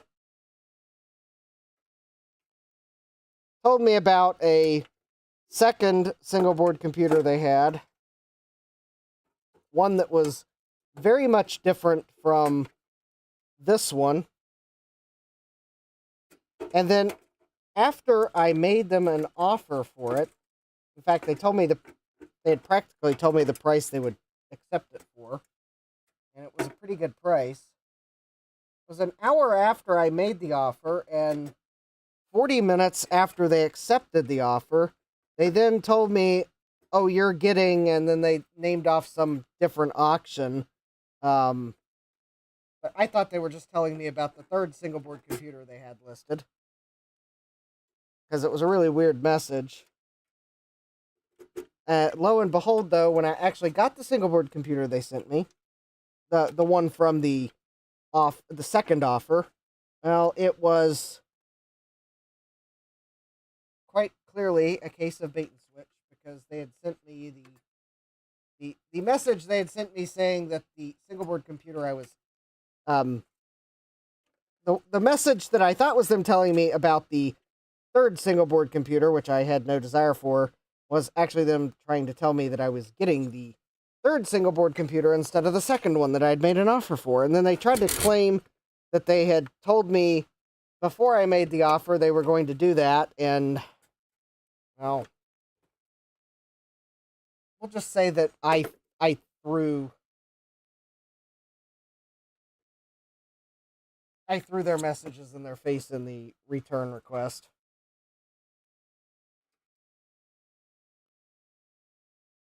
It was a very direct, to the point, matter of fact recounting of the order of messages in case eBay had to step in. But yeah, apparently eBay forced, when I gave them the reason, was item was different than yeah, it was different item was the reason I selected. I did actually try to find the listing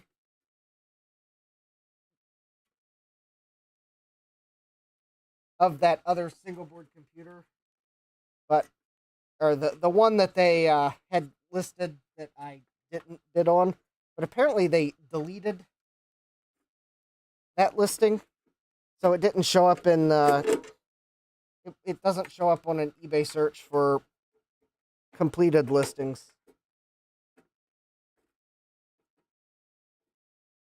And yeah, I was searching completed listings, but not sold, because I knew it wouldn't show up as sold. But I couldn't even find the listing, so I think they deleted the listing. Either they or eBay did one. I don't know who deleted it, but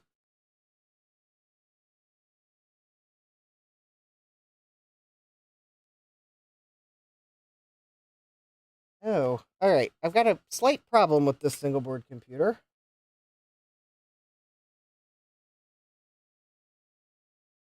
Yes. All right. I cannot use this chassis to test the single board computer because it is too long.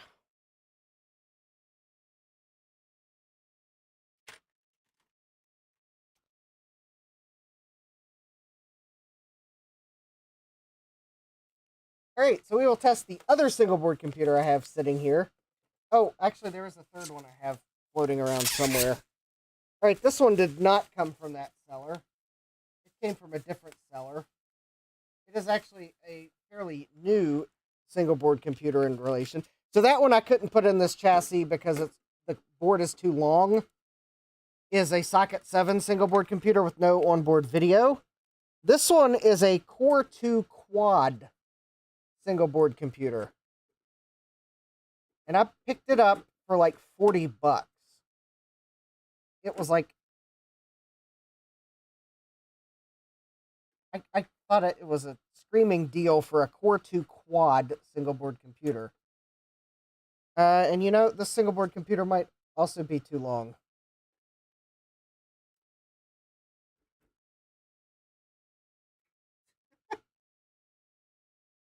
Or I'm hitting a mechanical interference I don't realize. All right, so there is another slot I can put these in.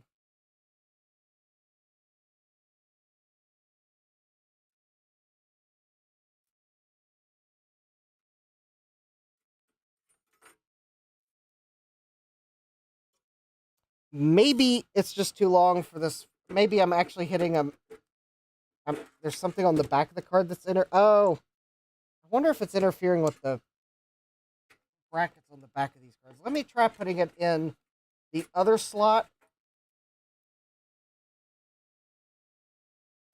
Because this will actually give me a better view as to if it's binding on something versus it's too long. And if both of these are too long, I'll just go grab a different chassis and we'll try again. So, oh no, no, I think we're definitely binding because of the length of the card.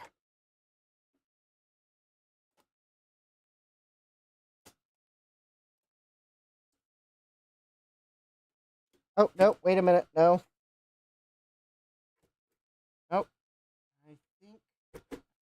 Success! Okay, this card is definitely a long one. And, oh, I just realized something. Oh, I can't test this one in this chassis because I don't have a 4-pin power. This power supply is not. Oh yeah, I doubt this power supply is going to work with the Core 2 quad. First of all, it doesn't have a 4-pin power connector on it. Second of all, it's a 150-watt power supply. And, all right, I'm going to have to go grab another chassis to test that. All right, let me try putting this first one back in the other slot because maybe it was binding on something. Because at least this slot I can see around the card. Oh, actually,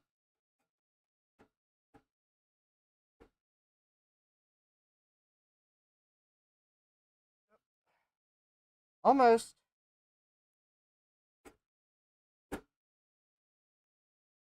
All right, what are we bound up on? Oh, I see what we were actually bound up on.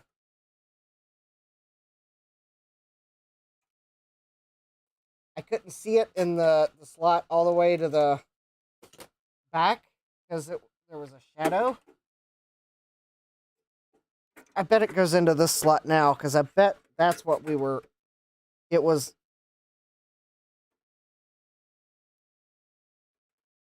Well, no, let me not press my luck. All right.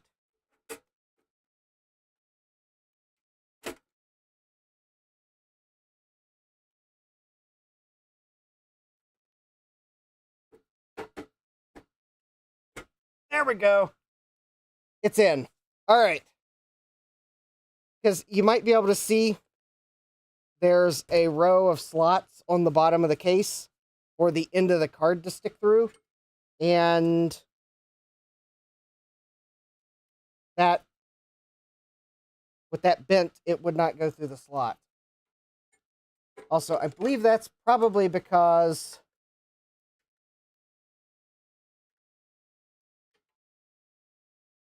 something's gotten bent at some point. But all right, so I'm gonna plug the CPU fan in because cooling.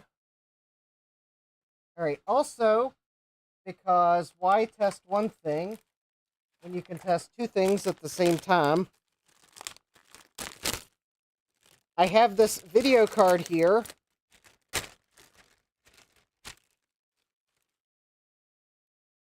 It's a Stealth Video a Stealth Video 2500. I don't believe I've tested it. I see nothing about the card to lead me to believe that it won't work. I know you're probably disappointed that I'm not using a Trident card for testing.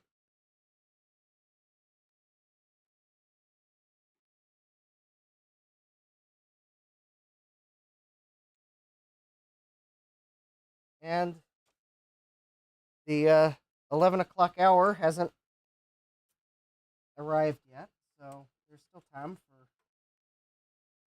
me to grab the Trident card sitting to my left, but this card was closer, so I'm going to use that. All right, so socket 7 single board computer, a graphics card, because this single board computer has no onboard video, which I actually bought it because it had no onboard video. I do have an extra fan that I don't think I need for this single board computer because I was using that Noctua fan to point at the heatsink that didn't have a fan on it for that other single board computer. I'm not going to plug in any of the ancillary connectors. All right, I'm going to plug power in. I'm going to plug video in.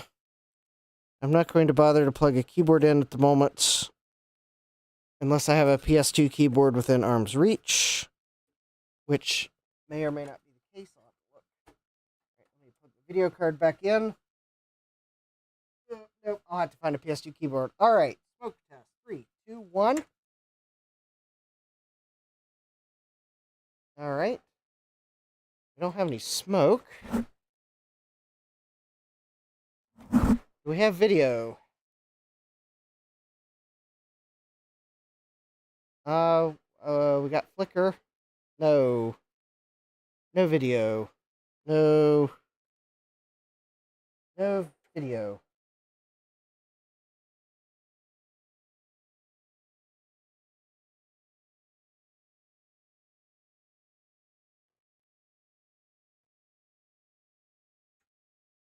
Try again.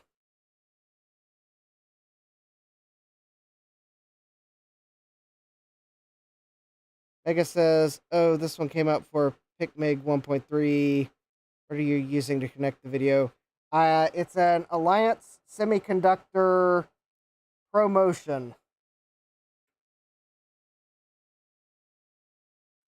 which I'm not getting any video.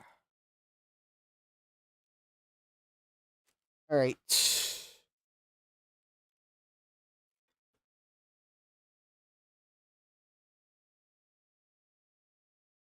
All right, the next one will be a Trident. And I'm going to have to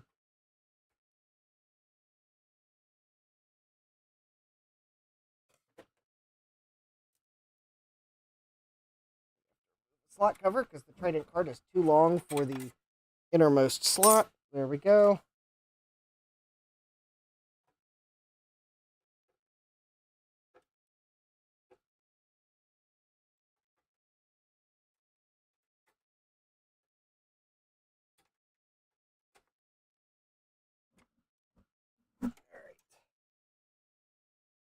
Oh, feeding. I've got a scaler. Oh, I just knocked screws off onto the floor.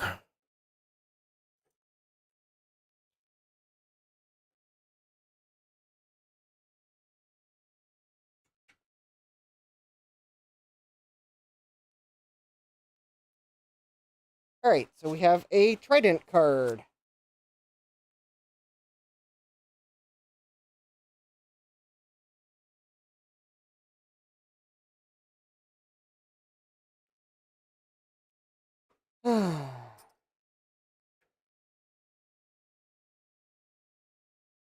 You know, I think the the single board computer could be.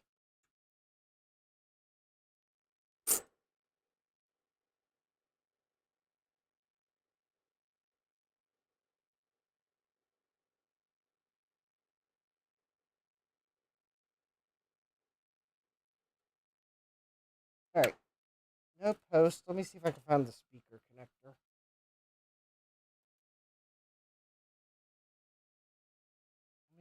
See if I can find the speaker header.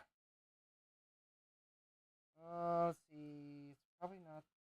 Oh, it may not be a. Oh, there's not a speaker in the enclosure. That's right. It's a single board computer.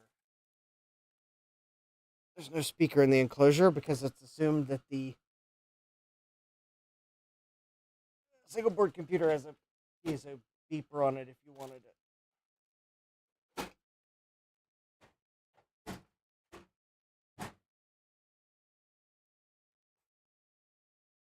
I think a lot of single board computers, not all, but I think a lot of them do have a little piezo buzzer on them. So I'm not surprised the chassis doesn't have a speaker. In fact, the Core 2 Quad single board computer has a piezo buzzer on it.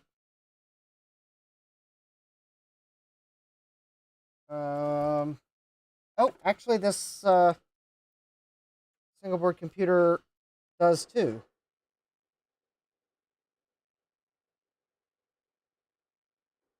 I'm trying to look for my postcard.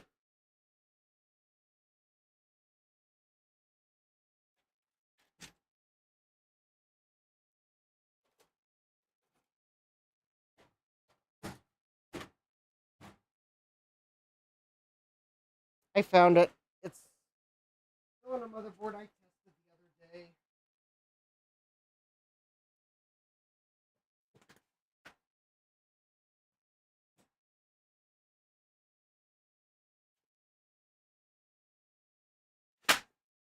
Because this will at least let me know if there's any postcodes coming from the single board computer. Because, I mean,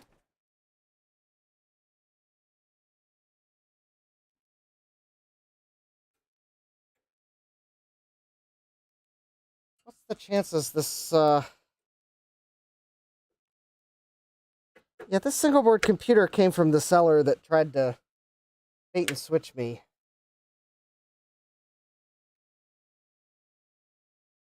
No postcodes. That's nice.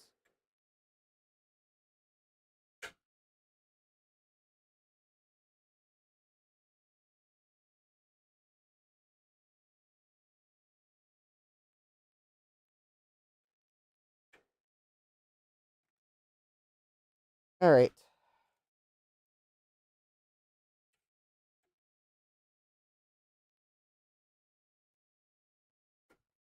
All right. Let me double check the single board computer.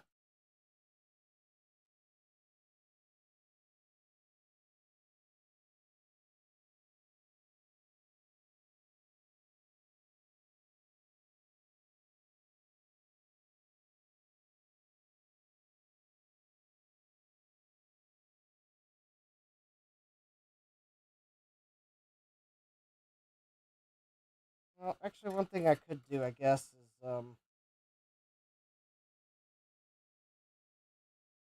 make sure the RAM is seated.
I think it's in. Oh, that's weird. Jton Blaze 3D Ultimate. Okay, that is really weird. Maybe the edge connector was dirty. Maybe I didn't have it pushed in all the way. I don't know. We have 96 megabytes of memory like the seller said it did. All right, that's at least...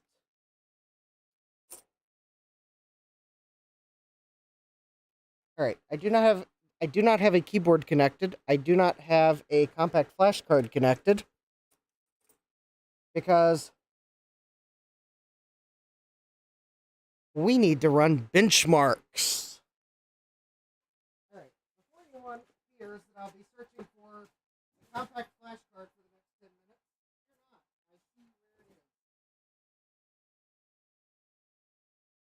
I have it in my hand.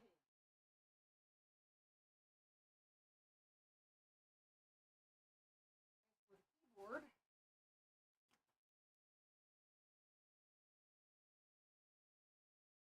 Well, that's another question.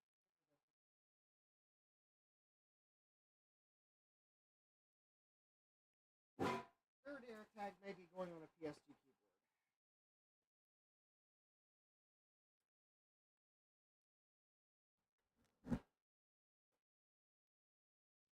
All right.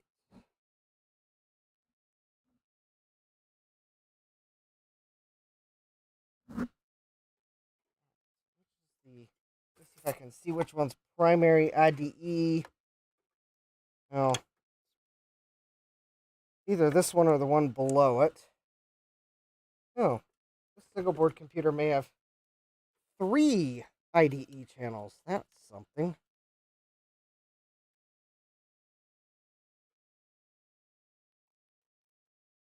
All right, there's that. All right, looking for a keyboard. Wait.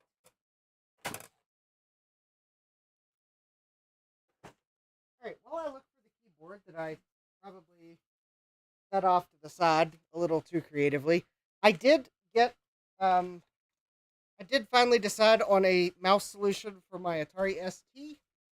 I decided to get a mouster.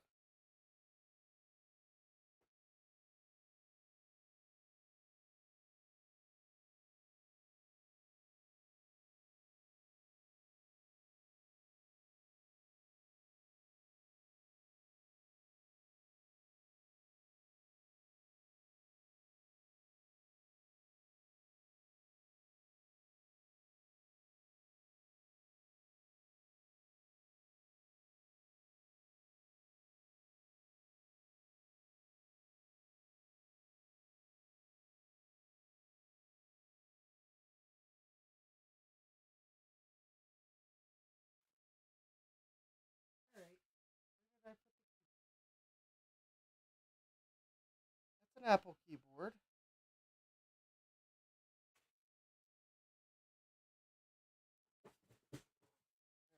Where did the PC keyboard go?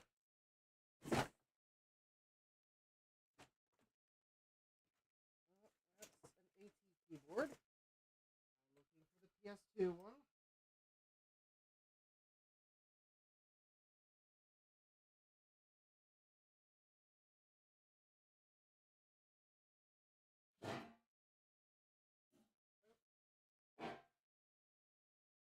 I think I found ATS. Oh, there it is.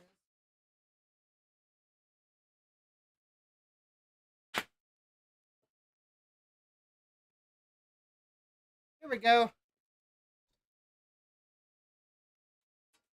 So I decided to pick the Mouster, Mouster, because it works with more than just the Atari ST. Yeah, don't let the name fool you. And unlike some adapters where it's Atari ST and Amiga, the Mouster also works with Commodore. I think basically you plug a USB thumb drive into it with within any file to change which platform you want to use it with. This is that Trident PCI card I opened maybe last stream even, which is why it has the fancy graphic. Because it's a Trident 3D card. Alright, it should hopefully detect... There we go.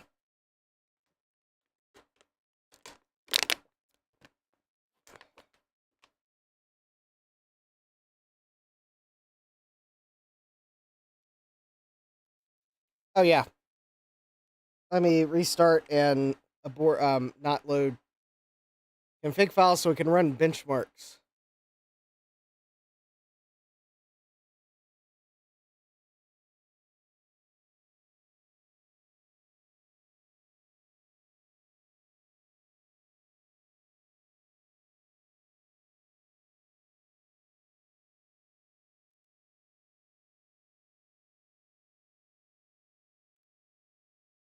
Alright, faster PCs, Superscape, Virtual Realities, VGA benchmark.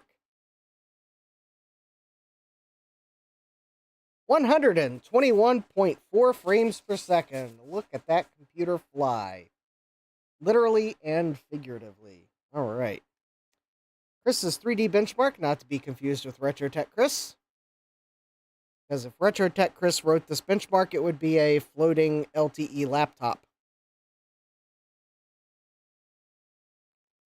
In 3D. You know it, I know it. It would be a LTE laptop that would be floating and spinning and maybe with the floaty, spinny, orby, boxy thingy on its LCD screen. 33.6 frames per second. All right. And then we will try the PC player benchmark. This will be a gauge as to how DOS compatible this video card is. Obviously, we have some graphical anomalies, so not the best card for DOS.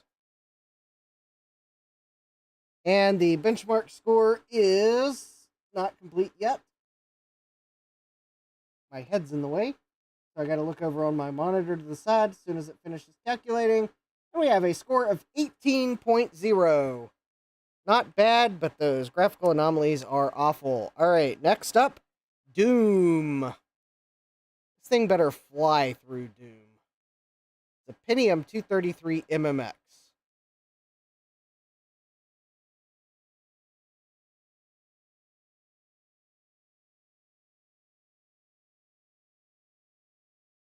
And it's a Socket 7 platform, so I'm expecting good numbers.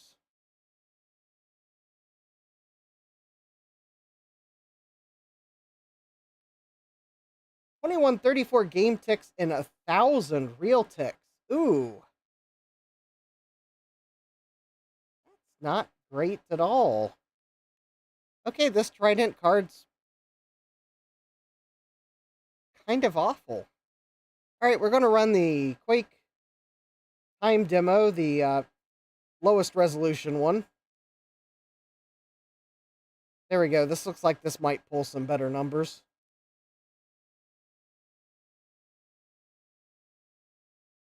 And I think we may try this Diamond Stealth card.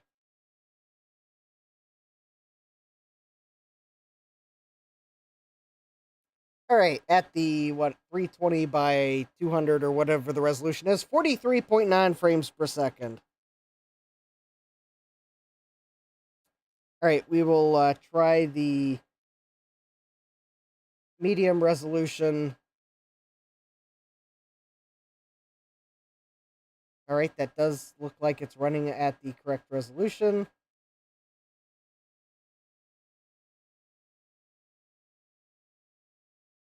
This is the standard version of Quake, so software rendering.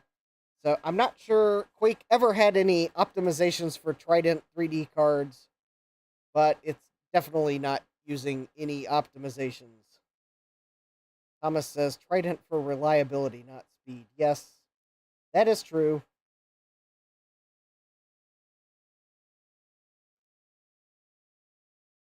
Although there are some vintages of Trident cards that I cannot say they are very reliable.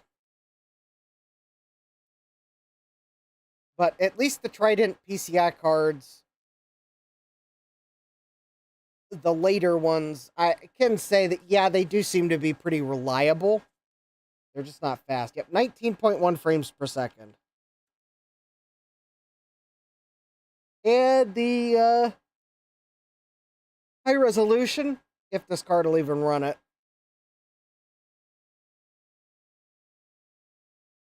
And it looks like it is running it.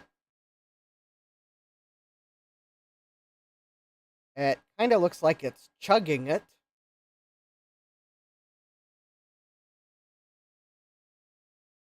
I don't think you would willingly pick this video card for 640 by 480 in Quake. Because I'm pretty sure I can say this is not playable. 19.1 frames per second would be...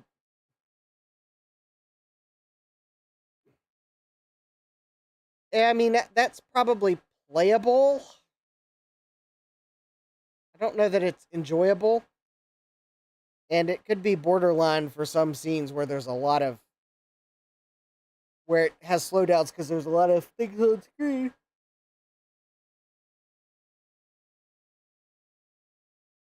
Yeah, this I don't think is playable.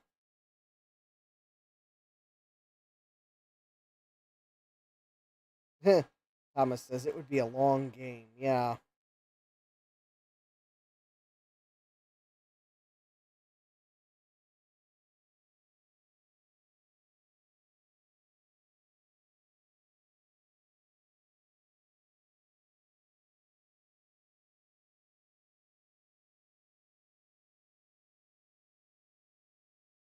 We'll try the Diamond Stealth card as well. I have a feeling it'll be faster, even though it's an older card.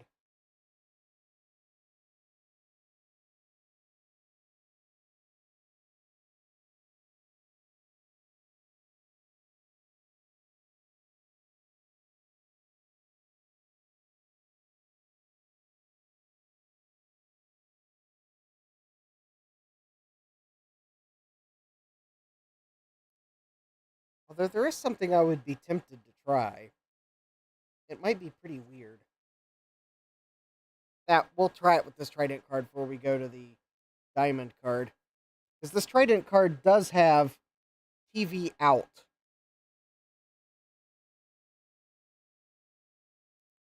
In fact, if I can very carefully find the composite video cable that I had on the bench, I might even try plugging it into the card carefully and seeing if we have a TV signal.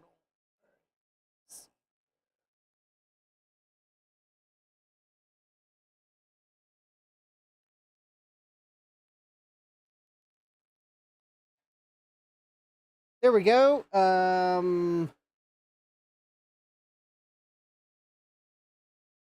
I actually cannot read. I think it says 4.7 frames per second.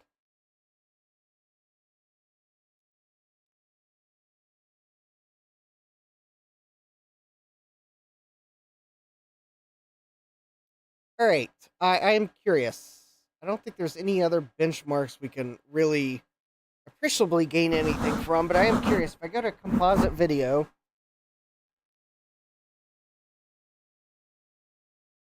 no. Okay.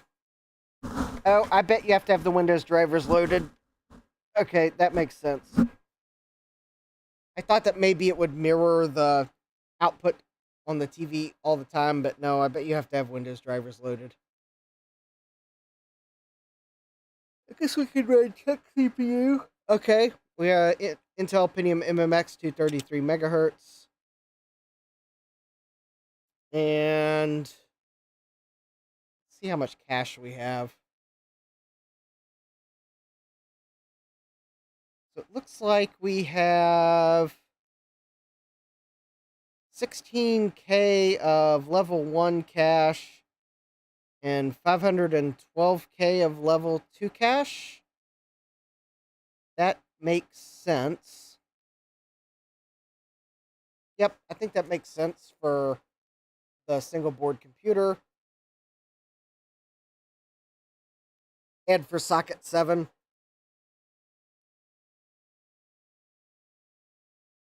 It was later socket 7 chipsets that added 2 and 4 megabytes of level 2 cache, which for certain processors it would have been level 3 cache.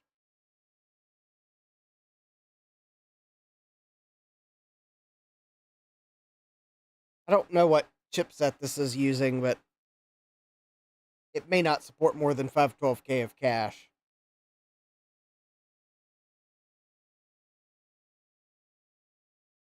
All right. I don't think we need to let this finish because it's just going to be the same numbers. All right. Let's take the Trident card out.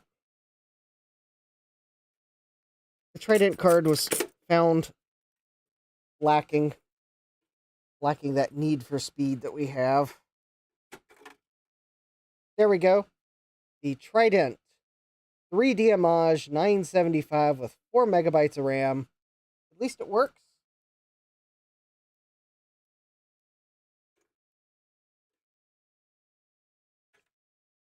And it's a PCI card and has TV out. All right. So I'm going to put this diamond card in.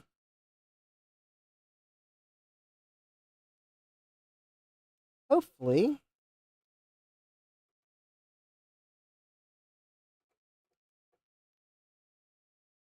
All right. There we go.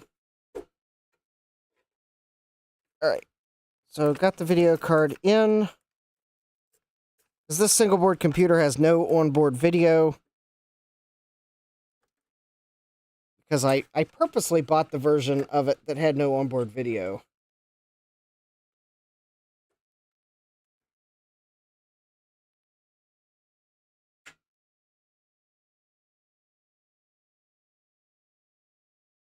So there we go.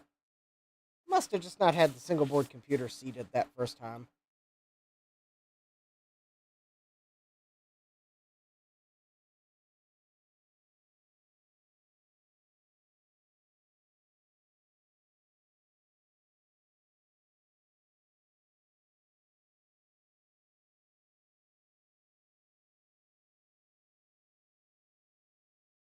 ATI Rage 3D.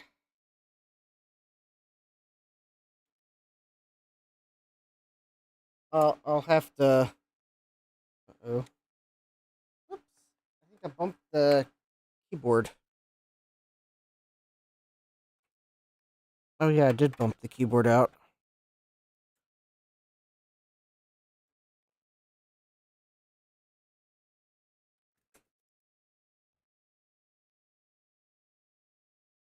Well, hold please. I bumped the keyboard out, and now I'm having trouble plugging it back in. All right.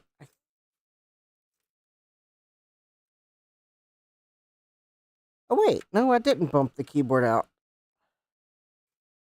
All right. Okay, that is actually really weird. Because I was able to hold shift. No, that's right. Shift did not work.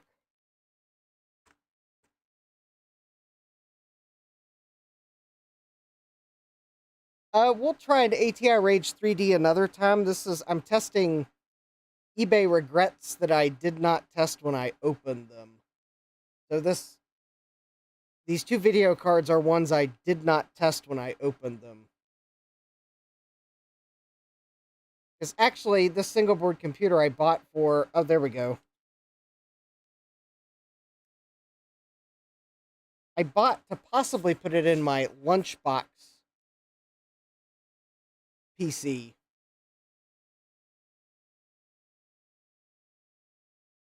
Because since it doesn't have onboard graphics, I can use it with an ISA video card, no problem. Because my lunchbox PC, to use its built-in panel, I need to use an ISA video card. So that's why I bought this single board computer with no onboard video, is to try to see if it would fit in the lunchbox PC so that I could pair it with an ISA Trident card.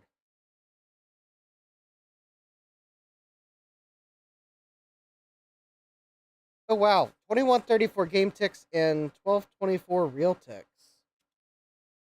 Oh, I think there might be another reason for this. Let me go check something here.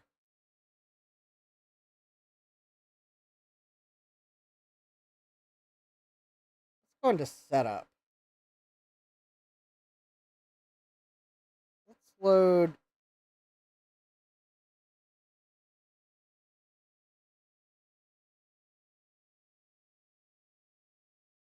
setup defaults.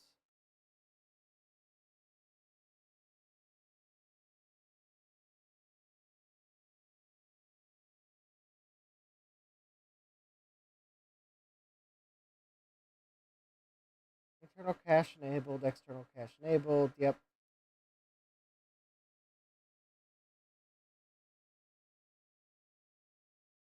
Okay. Okay, auto timing. Yeah, those are probably fine.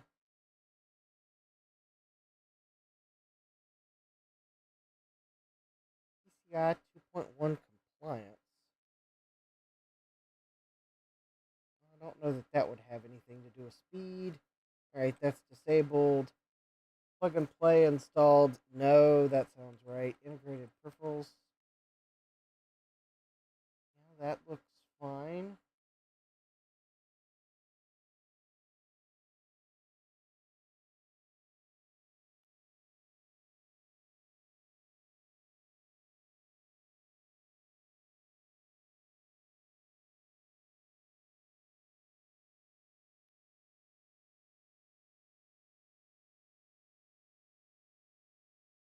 I mean, maybe the single board computer has the PCI bus set at a weird speed for some reason. Or maybe I should have gone into setup and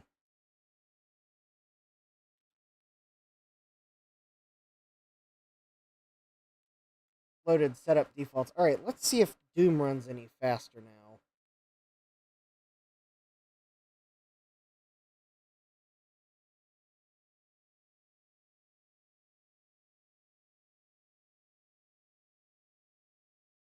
Maybe caches weren't enabled, or no, they were enabled. I can't tell if this is running any faster or not.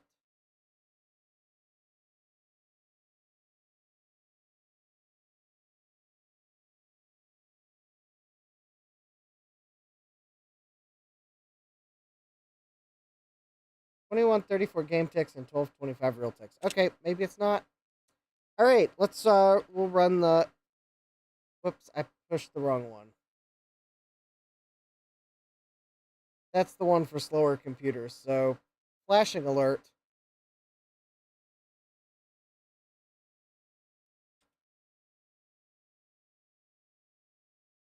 All right, let's run PC Player.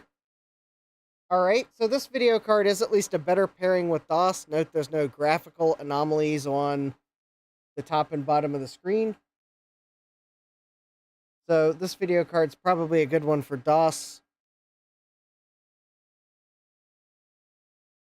And our player bench score is 17.8. Yeah, I think this card is slower than the Trident card. Go figure. Superscape.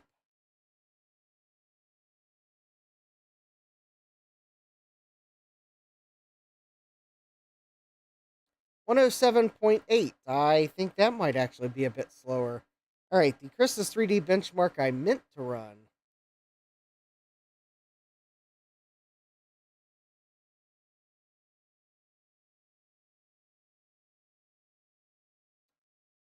Wild and trippy. Okay. Maybe this card isn't as DOS compatible as I was thinking it was. Maybe this is a better Windows card than a DOS card.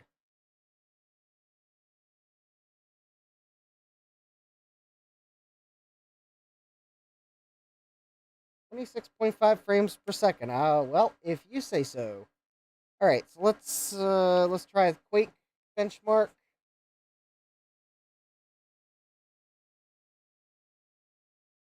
We'll just run the one.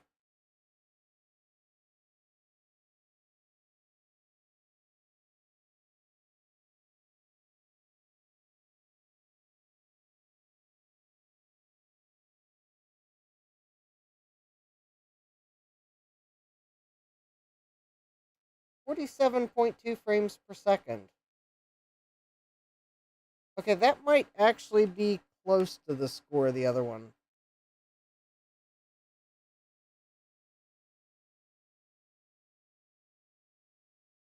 Maybe we'll check hardware info here, if there's any interesting info. So this is a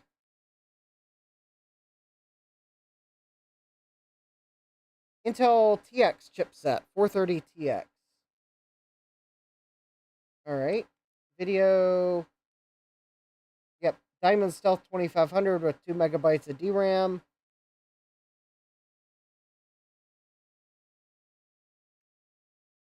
And all right.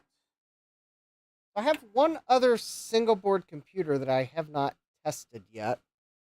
That was also a Wheel of Regrets contender. I'm going to put the Trident. Actually, I think it has onboard video, so it I think also does not need a 4-pin power connector because it's a Pentium, or it's a slot 1. I think it might be a Pentium 3, but it is a slot 1 single board computer. So I believe that means it is not going to have an auxiliary power connector.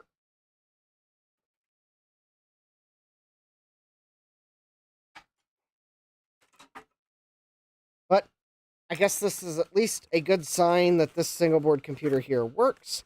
Now, while I go to look for the third single board computer, which I think I know where it is, I'm going to go take this to the lunchbox case and see if it's too long. If it's not too long, then maybe we'll have a stream soon where I try to install it. And survey says it's not too long.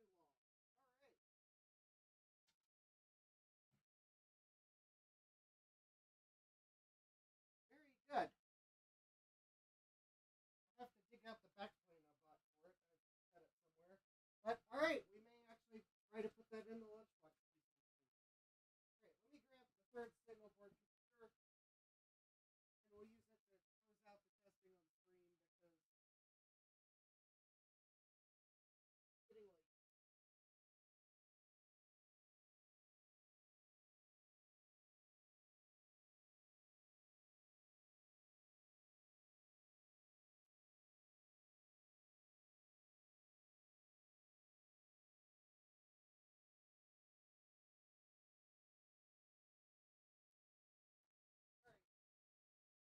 It is not where I thought it was. Oh, which means it's which means it's in a box over there.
single board computers together. Apparently,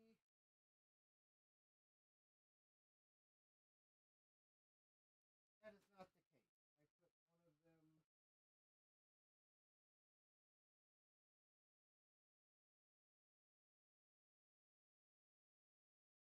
put one of them in a different.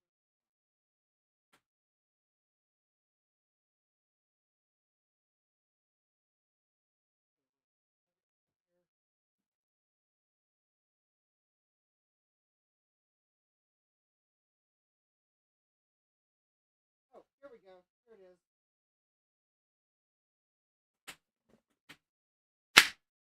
Oh, bubble wrap. I found it.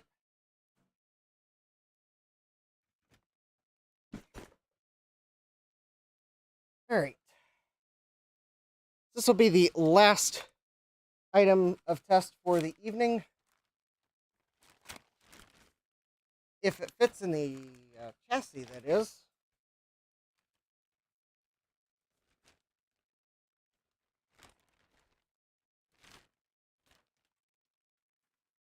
All right, so this is a Pentium.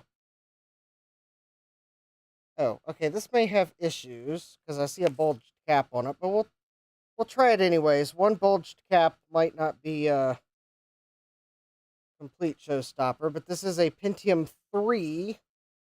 It has no onboard video, so I will need to use a graphics card.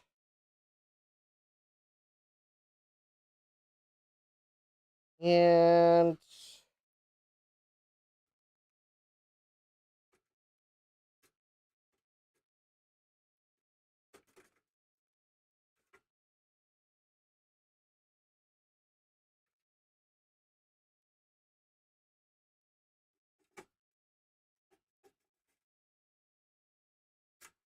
I will need to recap this board at some point.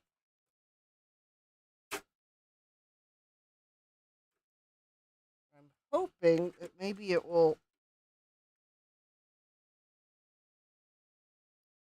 have enough in it to at least test it. So I can get an idea that it's actually worth fixing.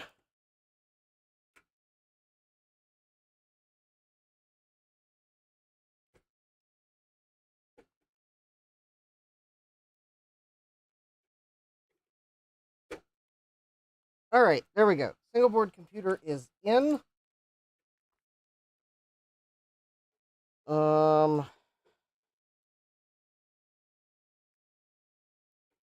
right, due to the height of the RAM,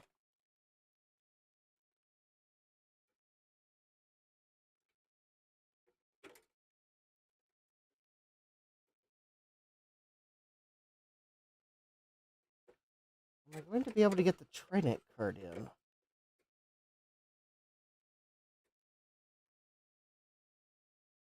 Oh. Let's see here.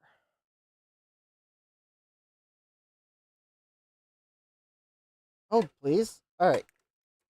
First problem is, all right, the RAM is obstructing the PCI slot I was using, so I got to remove another.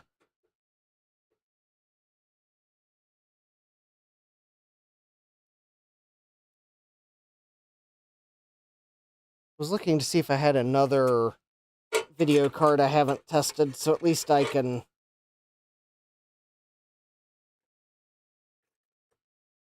test a unique video card. But then again, maybe it's for the best that I use a known working video card to test this. All right.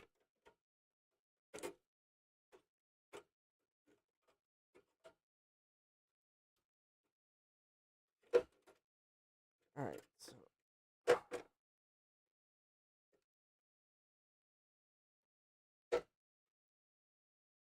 right.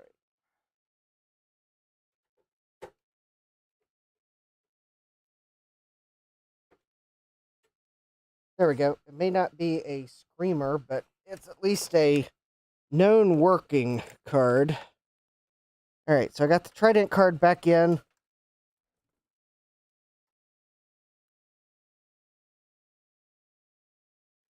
plug my keyboard back in. On this single board computer, it is the PS2 port on the bottom because it has separate PS2 keyboard and mouse connectors. The socket 7 one I have has one connector, and I'll have to, if I actually use it, I'll have to pull out my PS2 splitter. Luckily, I think it just uses a common one that many single board computers used. All right, I'm thinking hopefully that IDE is at least one I can use. All right. 3, 2, 1. All right, we have power. Oh, we got a video image.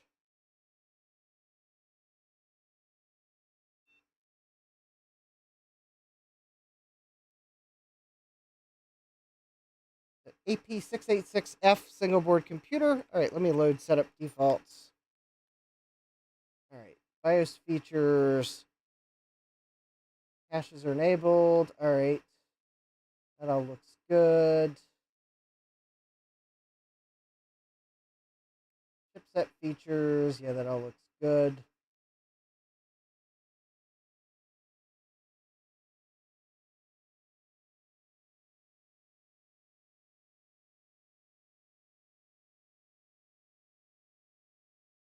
Yeah, oh yeah, 90.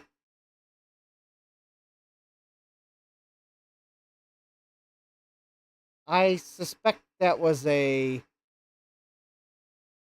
probably a fairly expensive slot, which is probably why it wasn't used more.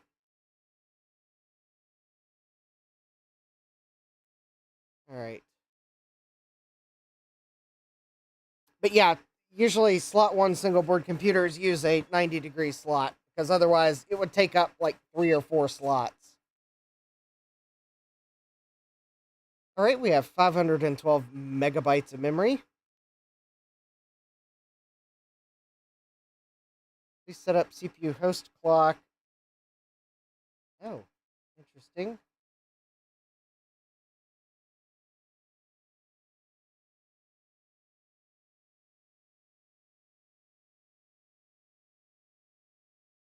Let's see where there was a clock setting. Oh, there we go. CPU host clock. There we go. Should be 100 megahertz.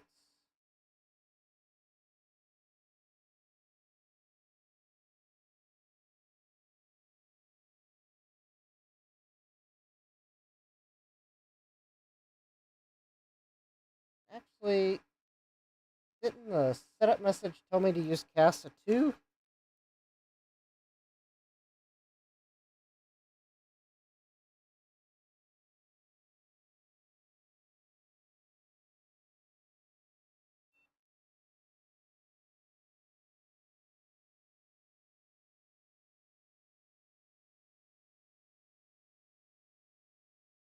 All right, F1 to continue. I think it did because now it didn't complain.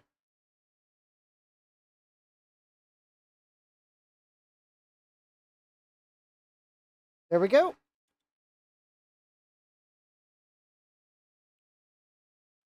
All right. Let's see. We'll run check CPU. We have here we go. Pentium 3, 600 megahertz, running at 100 megahertz bus speed.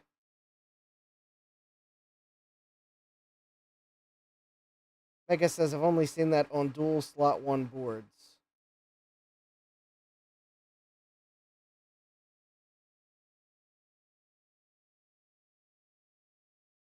Oh, cool. All right. I removed the default overclock so that we don't unfairly bias any results. All right, let's run some benchmarks. Superscape 3D benchmark. 185.8 frames per second. Ludicrous speed go. And yes, that reference was purposely selected if you've not seen the teaser that I believe was released today. But apparently, they're making a sequel to Spaceballs.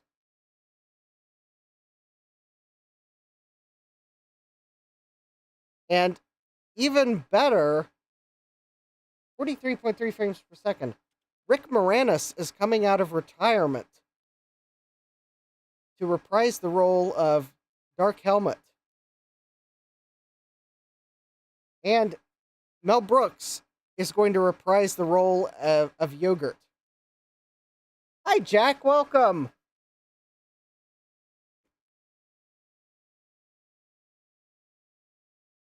We are testing single board computers. This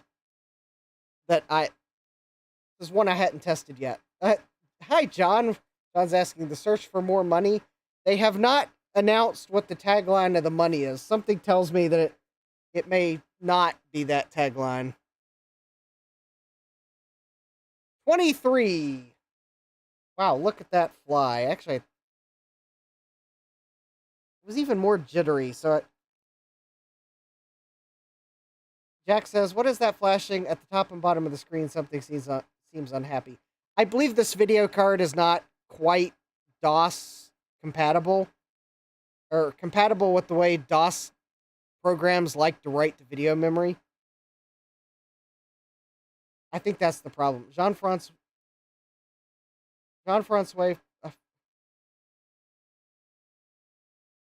Yeah, John says the Schwartz. Yes.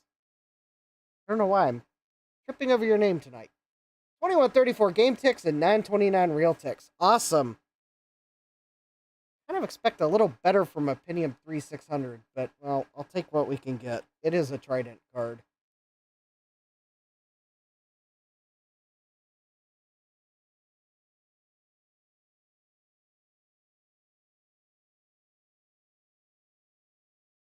I'll have to pull a, oh wow, look at that. 82.6 frames per second. Zoom. All right, that's definitely playable for Quake.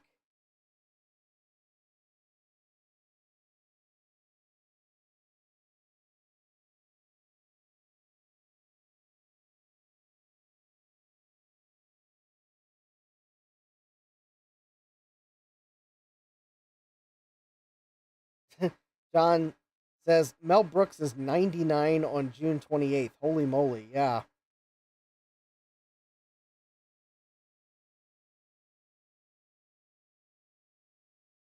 Yeah, I think someone realized that given the release date of Spaceballs 2 that was on the teaser, Mel Brooks would be 100. 33 frames per second. That definitely playable at that higher resolution. I am curious. Yeah, I know Quake is super dark on the capture, and this is going to be even worse because it's out of the frequency that it's running at 640 by 480 is.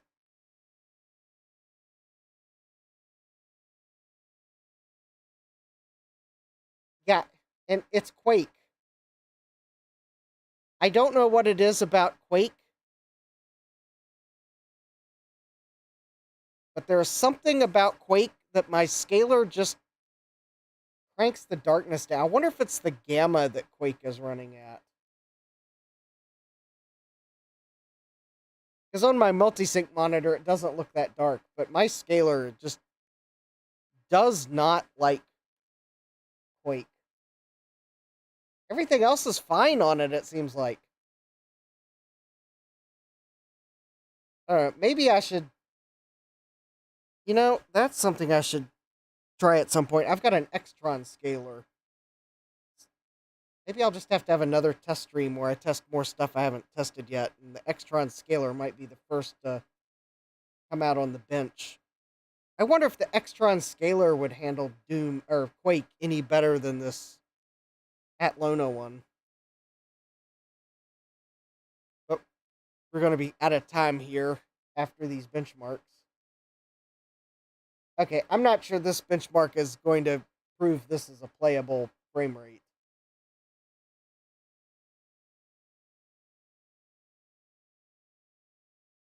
I, I think this resolution is the one where if you really want to play Quake at 640 by 480, you need to have a hardware renderer.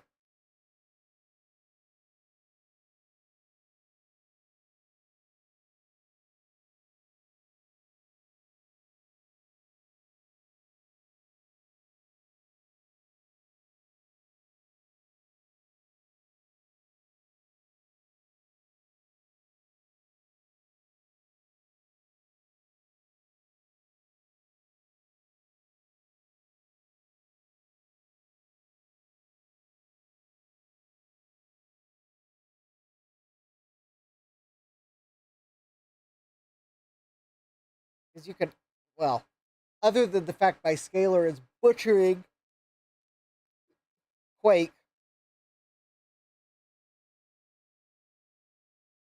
I cannot read the number. I think that says like 6.1 frames per second.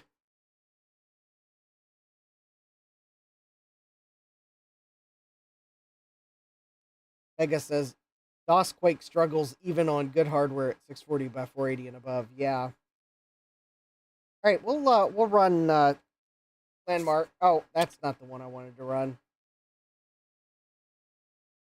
All right, no, I meant SpeedSys.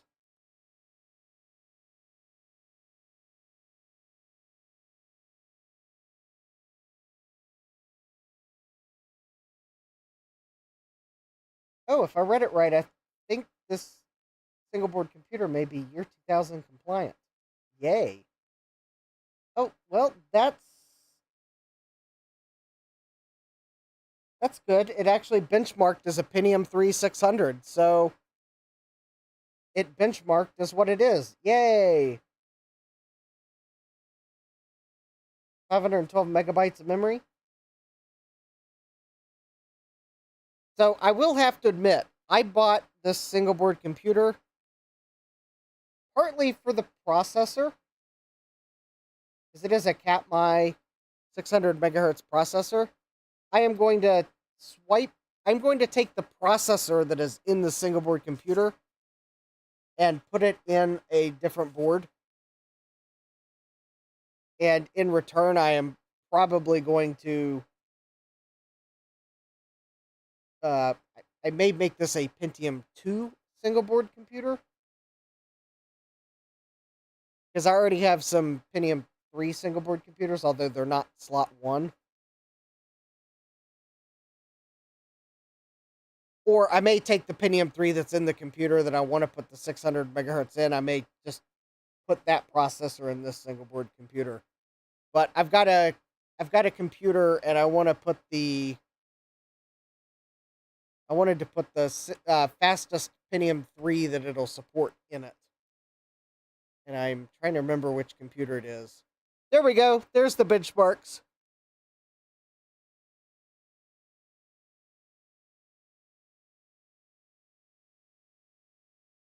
I think it was oh yeah, I think it was the computer I picked up at VCF East. I think that's the one I wanted to.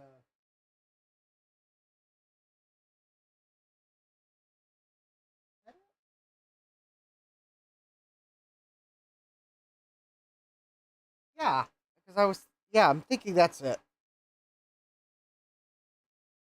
Anyways, I'll remember which one it is at some point. It's getting late and my brain is getting tired. Anyways, that is. I thought I would have more to repair when I was done. And that does not seem to be the case. It seems like. Let me see here. I've got a. Oh, yeah. So I'm going to have to rewrite my compact flash card in my LTE, but that's only because I formatted it by accident. So, okay, there's something I'll have to repair. The Apple IIe keyboard I bought, I'll have to repair that. And I guess I do have a bulging capacitor on this single board computer I just tested, so I'll have to repair that later. And, well, I guess everything else I tested, it worked. Oh, okay, and I guess I did try to test a cooling fan, and it just would not clip on the socket. So, well, there's no repairing that. I'm just going to have to pull another cooler out of my stash, or probably. Actually, the problem was I need a low profile cooler so that I don't block a lot of slots. So I guess I'll just have to get another cooler, or put up with blocking an extra slot and use a one that I already have. So I guess the only thing that I tried to test and could not was my Core 2 quad single board computer, because the thing is, well, the reason is the chassis I have on my bench doesn't have a 4-pin power connector. So I will have to test this later. But quite honestly, looking at it's a high quality single board computer. It looks like it's got polymer caps on it.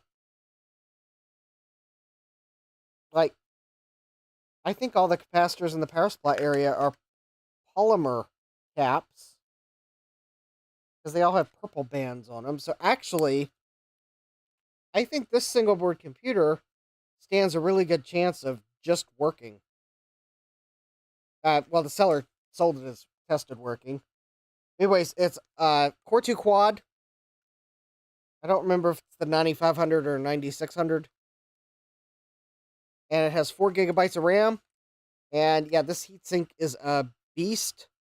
It is definitely trying to think of other ways of describing it. It's a chonker. I mean, the heatsink is probably weighs at least 10 times the weight of, like, if I took the heatsink off and weighed everything else, I think that heatsink is probably 10 times the weight of everything else, because it's copper.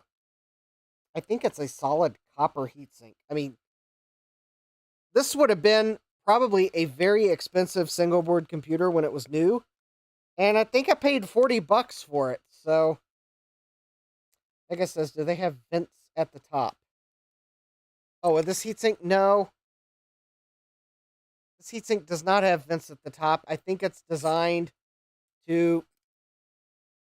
I think the fan is designed, because it's at an angle, I think it's designed to push the air down and out the back.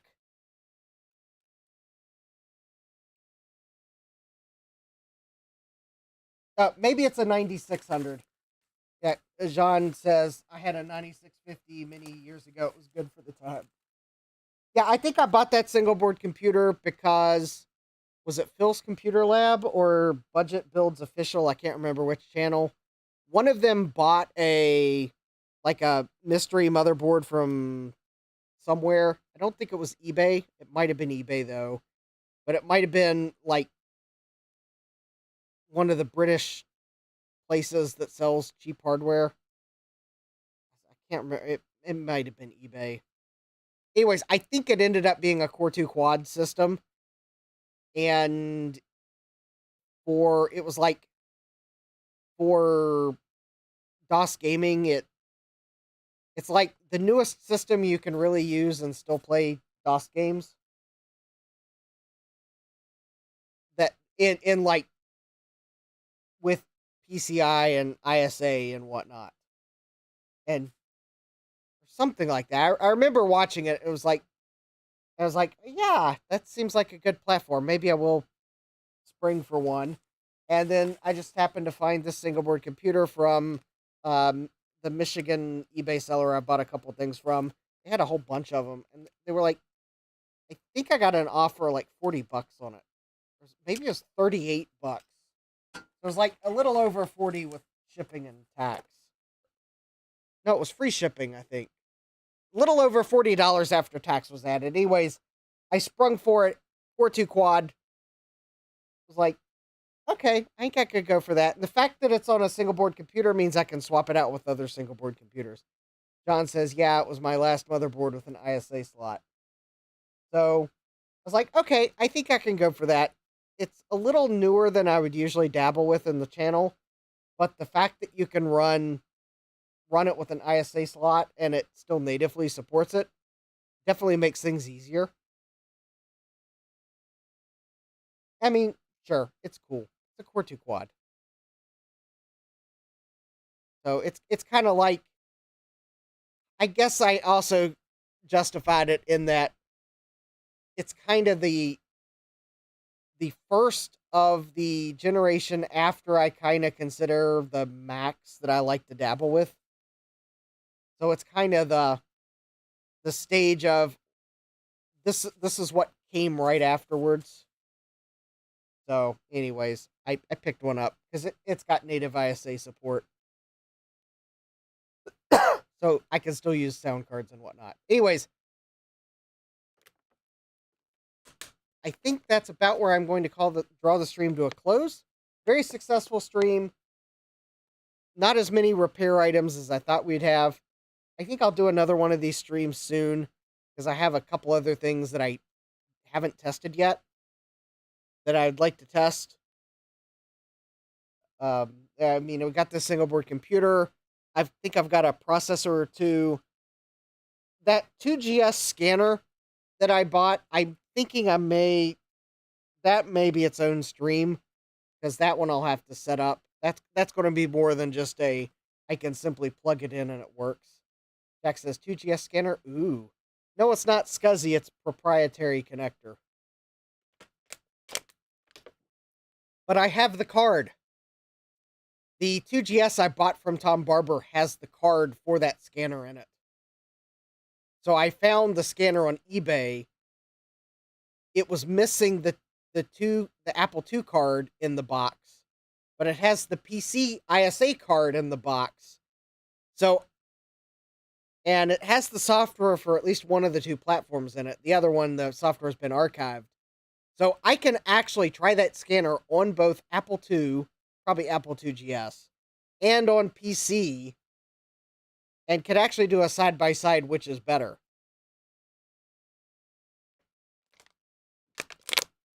And I would pull the box out, but I've got stuff sitting on top of it.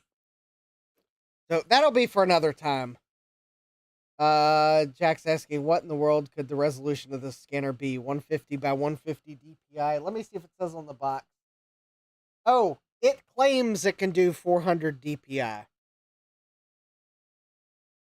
It says the features on the side of the box say scanning width of 105 millimeters with selectable 100, 200, 300, and 400 DPI. Ultra high 64 grayscales dither for 3 different halftone modes, settings, and 1 letter mode. Virtual memory management allowing handling for large and high resolution images. We will have to put that to the test. Jack says 400 DPI at 1 inch per minute. Yeah, probably. Oh, oh, the thing is, it's one of those handheld scanners. So I believe you are the moving it at 1 inch per minute. So I'm sure the quality will be absolutely spectacular. Dinosaurs already threatening me to not. Don't you dare take my picture, then scan it in with that hand scanner. So I'll have to. Is it 1 bit or is it color? I think it's probably. Oh, it's not a color scanner. It's talking about 64 shades of gray, but it's also talking about dithering. So we might be having a 1-bit scanning party because I'm not totally sure I buy that it's grayscale. I'm thinking it might be grayscale by the virtue of dithering. Jack says, I can't wait for this. Yeah, we'll have to do a stream where I test it because it needs its own stream. Jack says it's going to be underwhelming for sure, but super fun. Yeah, exactly. So anyways, I think with that, I am going to draw the stream to a close. Sean says it's going to be fun and painful, but mostly fun. Yes, exactly. So don't forget to smash that like button if you like it when regrets pan out. Subscribe and turn on notifications so you know when I go live next. So next week, I will not be streaming Monday. I'm going to go to the alumni get together, since the event that I thought was, well, it's past midnight, so it would be the event I thought was yesterday evening was back in May. Oh yeah, that was I was going to admit what my scheduling mistake was. I accidentally, when I put the date on my calendar, I thought the poster that I saw said June 12th, because they used a slightly artistic font for the dates, and I looked at it really quickly. Unfortunately, though, the poster said May 12th, and I figured that out Tuesday. So I completely missed the event by a month. That's why I decided to stream tonight, is because I made a scheduling mistake. But the event that I'm going to on Monday is actually on Monday. I double checked it. So I will be going to that event. So I won't be streaming Monday. I have a conflict on Tuesday. So it looks like next week I will probably just stream on Thursday. However, I did place an order with Mauser, and I believe that I will have the parts by Thursday. So Thursday, I'll have to decide which one I want to go for. We'll either continue to look at the SE30, because something seems to be unstable about it, or we will try again with I'm not going to try to pick it up, the 486 board that I bought that has 16 SIM slots, where we heard it beep, but nothing ever appeared on the video card. So I took a guess at what the problem might be on it, and I ordered the IC for it that I think is bad, because it had green corrosion around it. And then I also did order the ICs that I think may be bad on the SE30 logic board. So if the Mauser order is going to come in time, then I will... We'll look at one of the two. I'll have to decide which one I want to try first. Also, I used eBay. I did order some one-time programmable ROMs for the Atari ST, so that I can program a set of TOS 1.04 on matching chips. Because if you saw my stream on Monday, you'd see that I had to mix and match EEPROM types and speeds to get a set that works. So I'm going to burn a set on matching speed types, just for my peace of mind. And I decided, since it's something that I'm okay with having a permanent set of, I ordered some one-time programmable ROMs.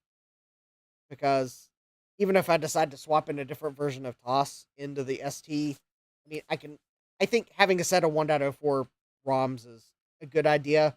So I'll just program a permanent set. Save the EEPROMs for experimenting. So anyways, with that, I'm going to see here, make sure I got my finger on the correct place. So thanks for hanging out with me, joining in the chat, being cool, moral support, seeing some good things tested. Hope to see you here next time. Take care, and God bless. Computerized Start is brought to you by my awesome patrons on Patreon,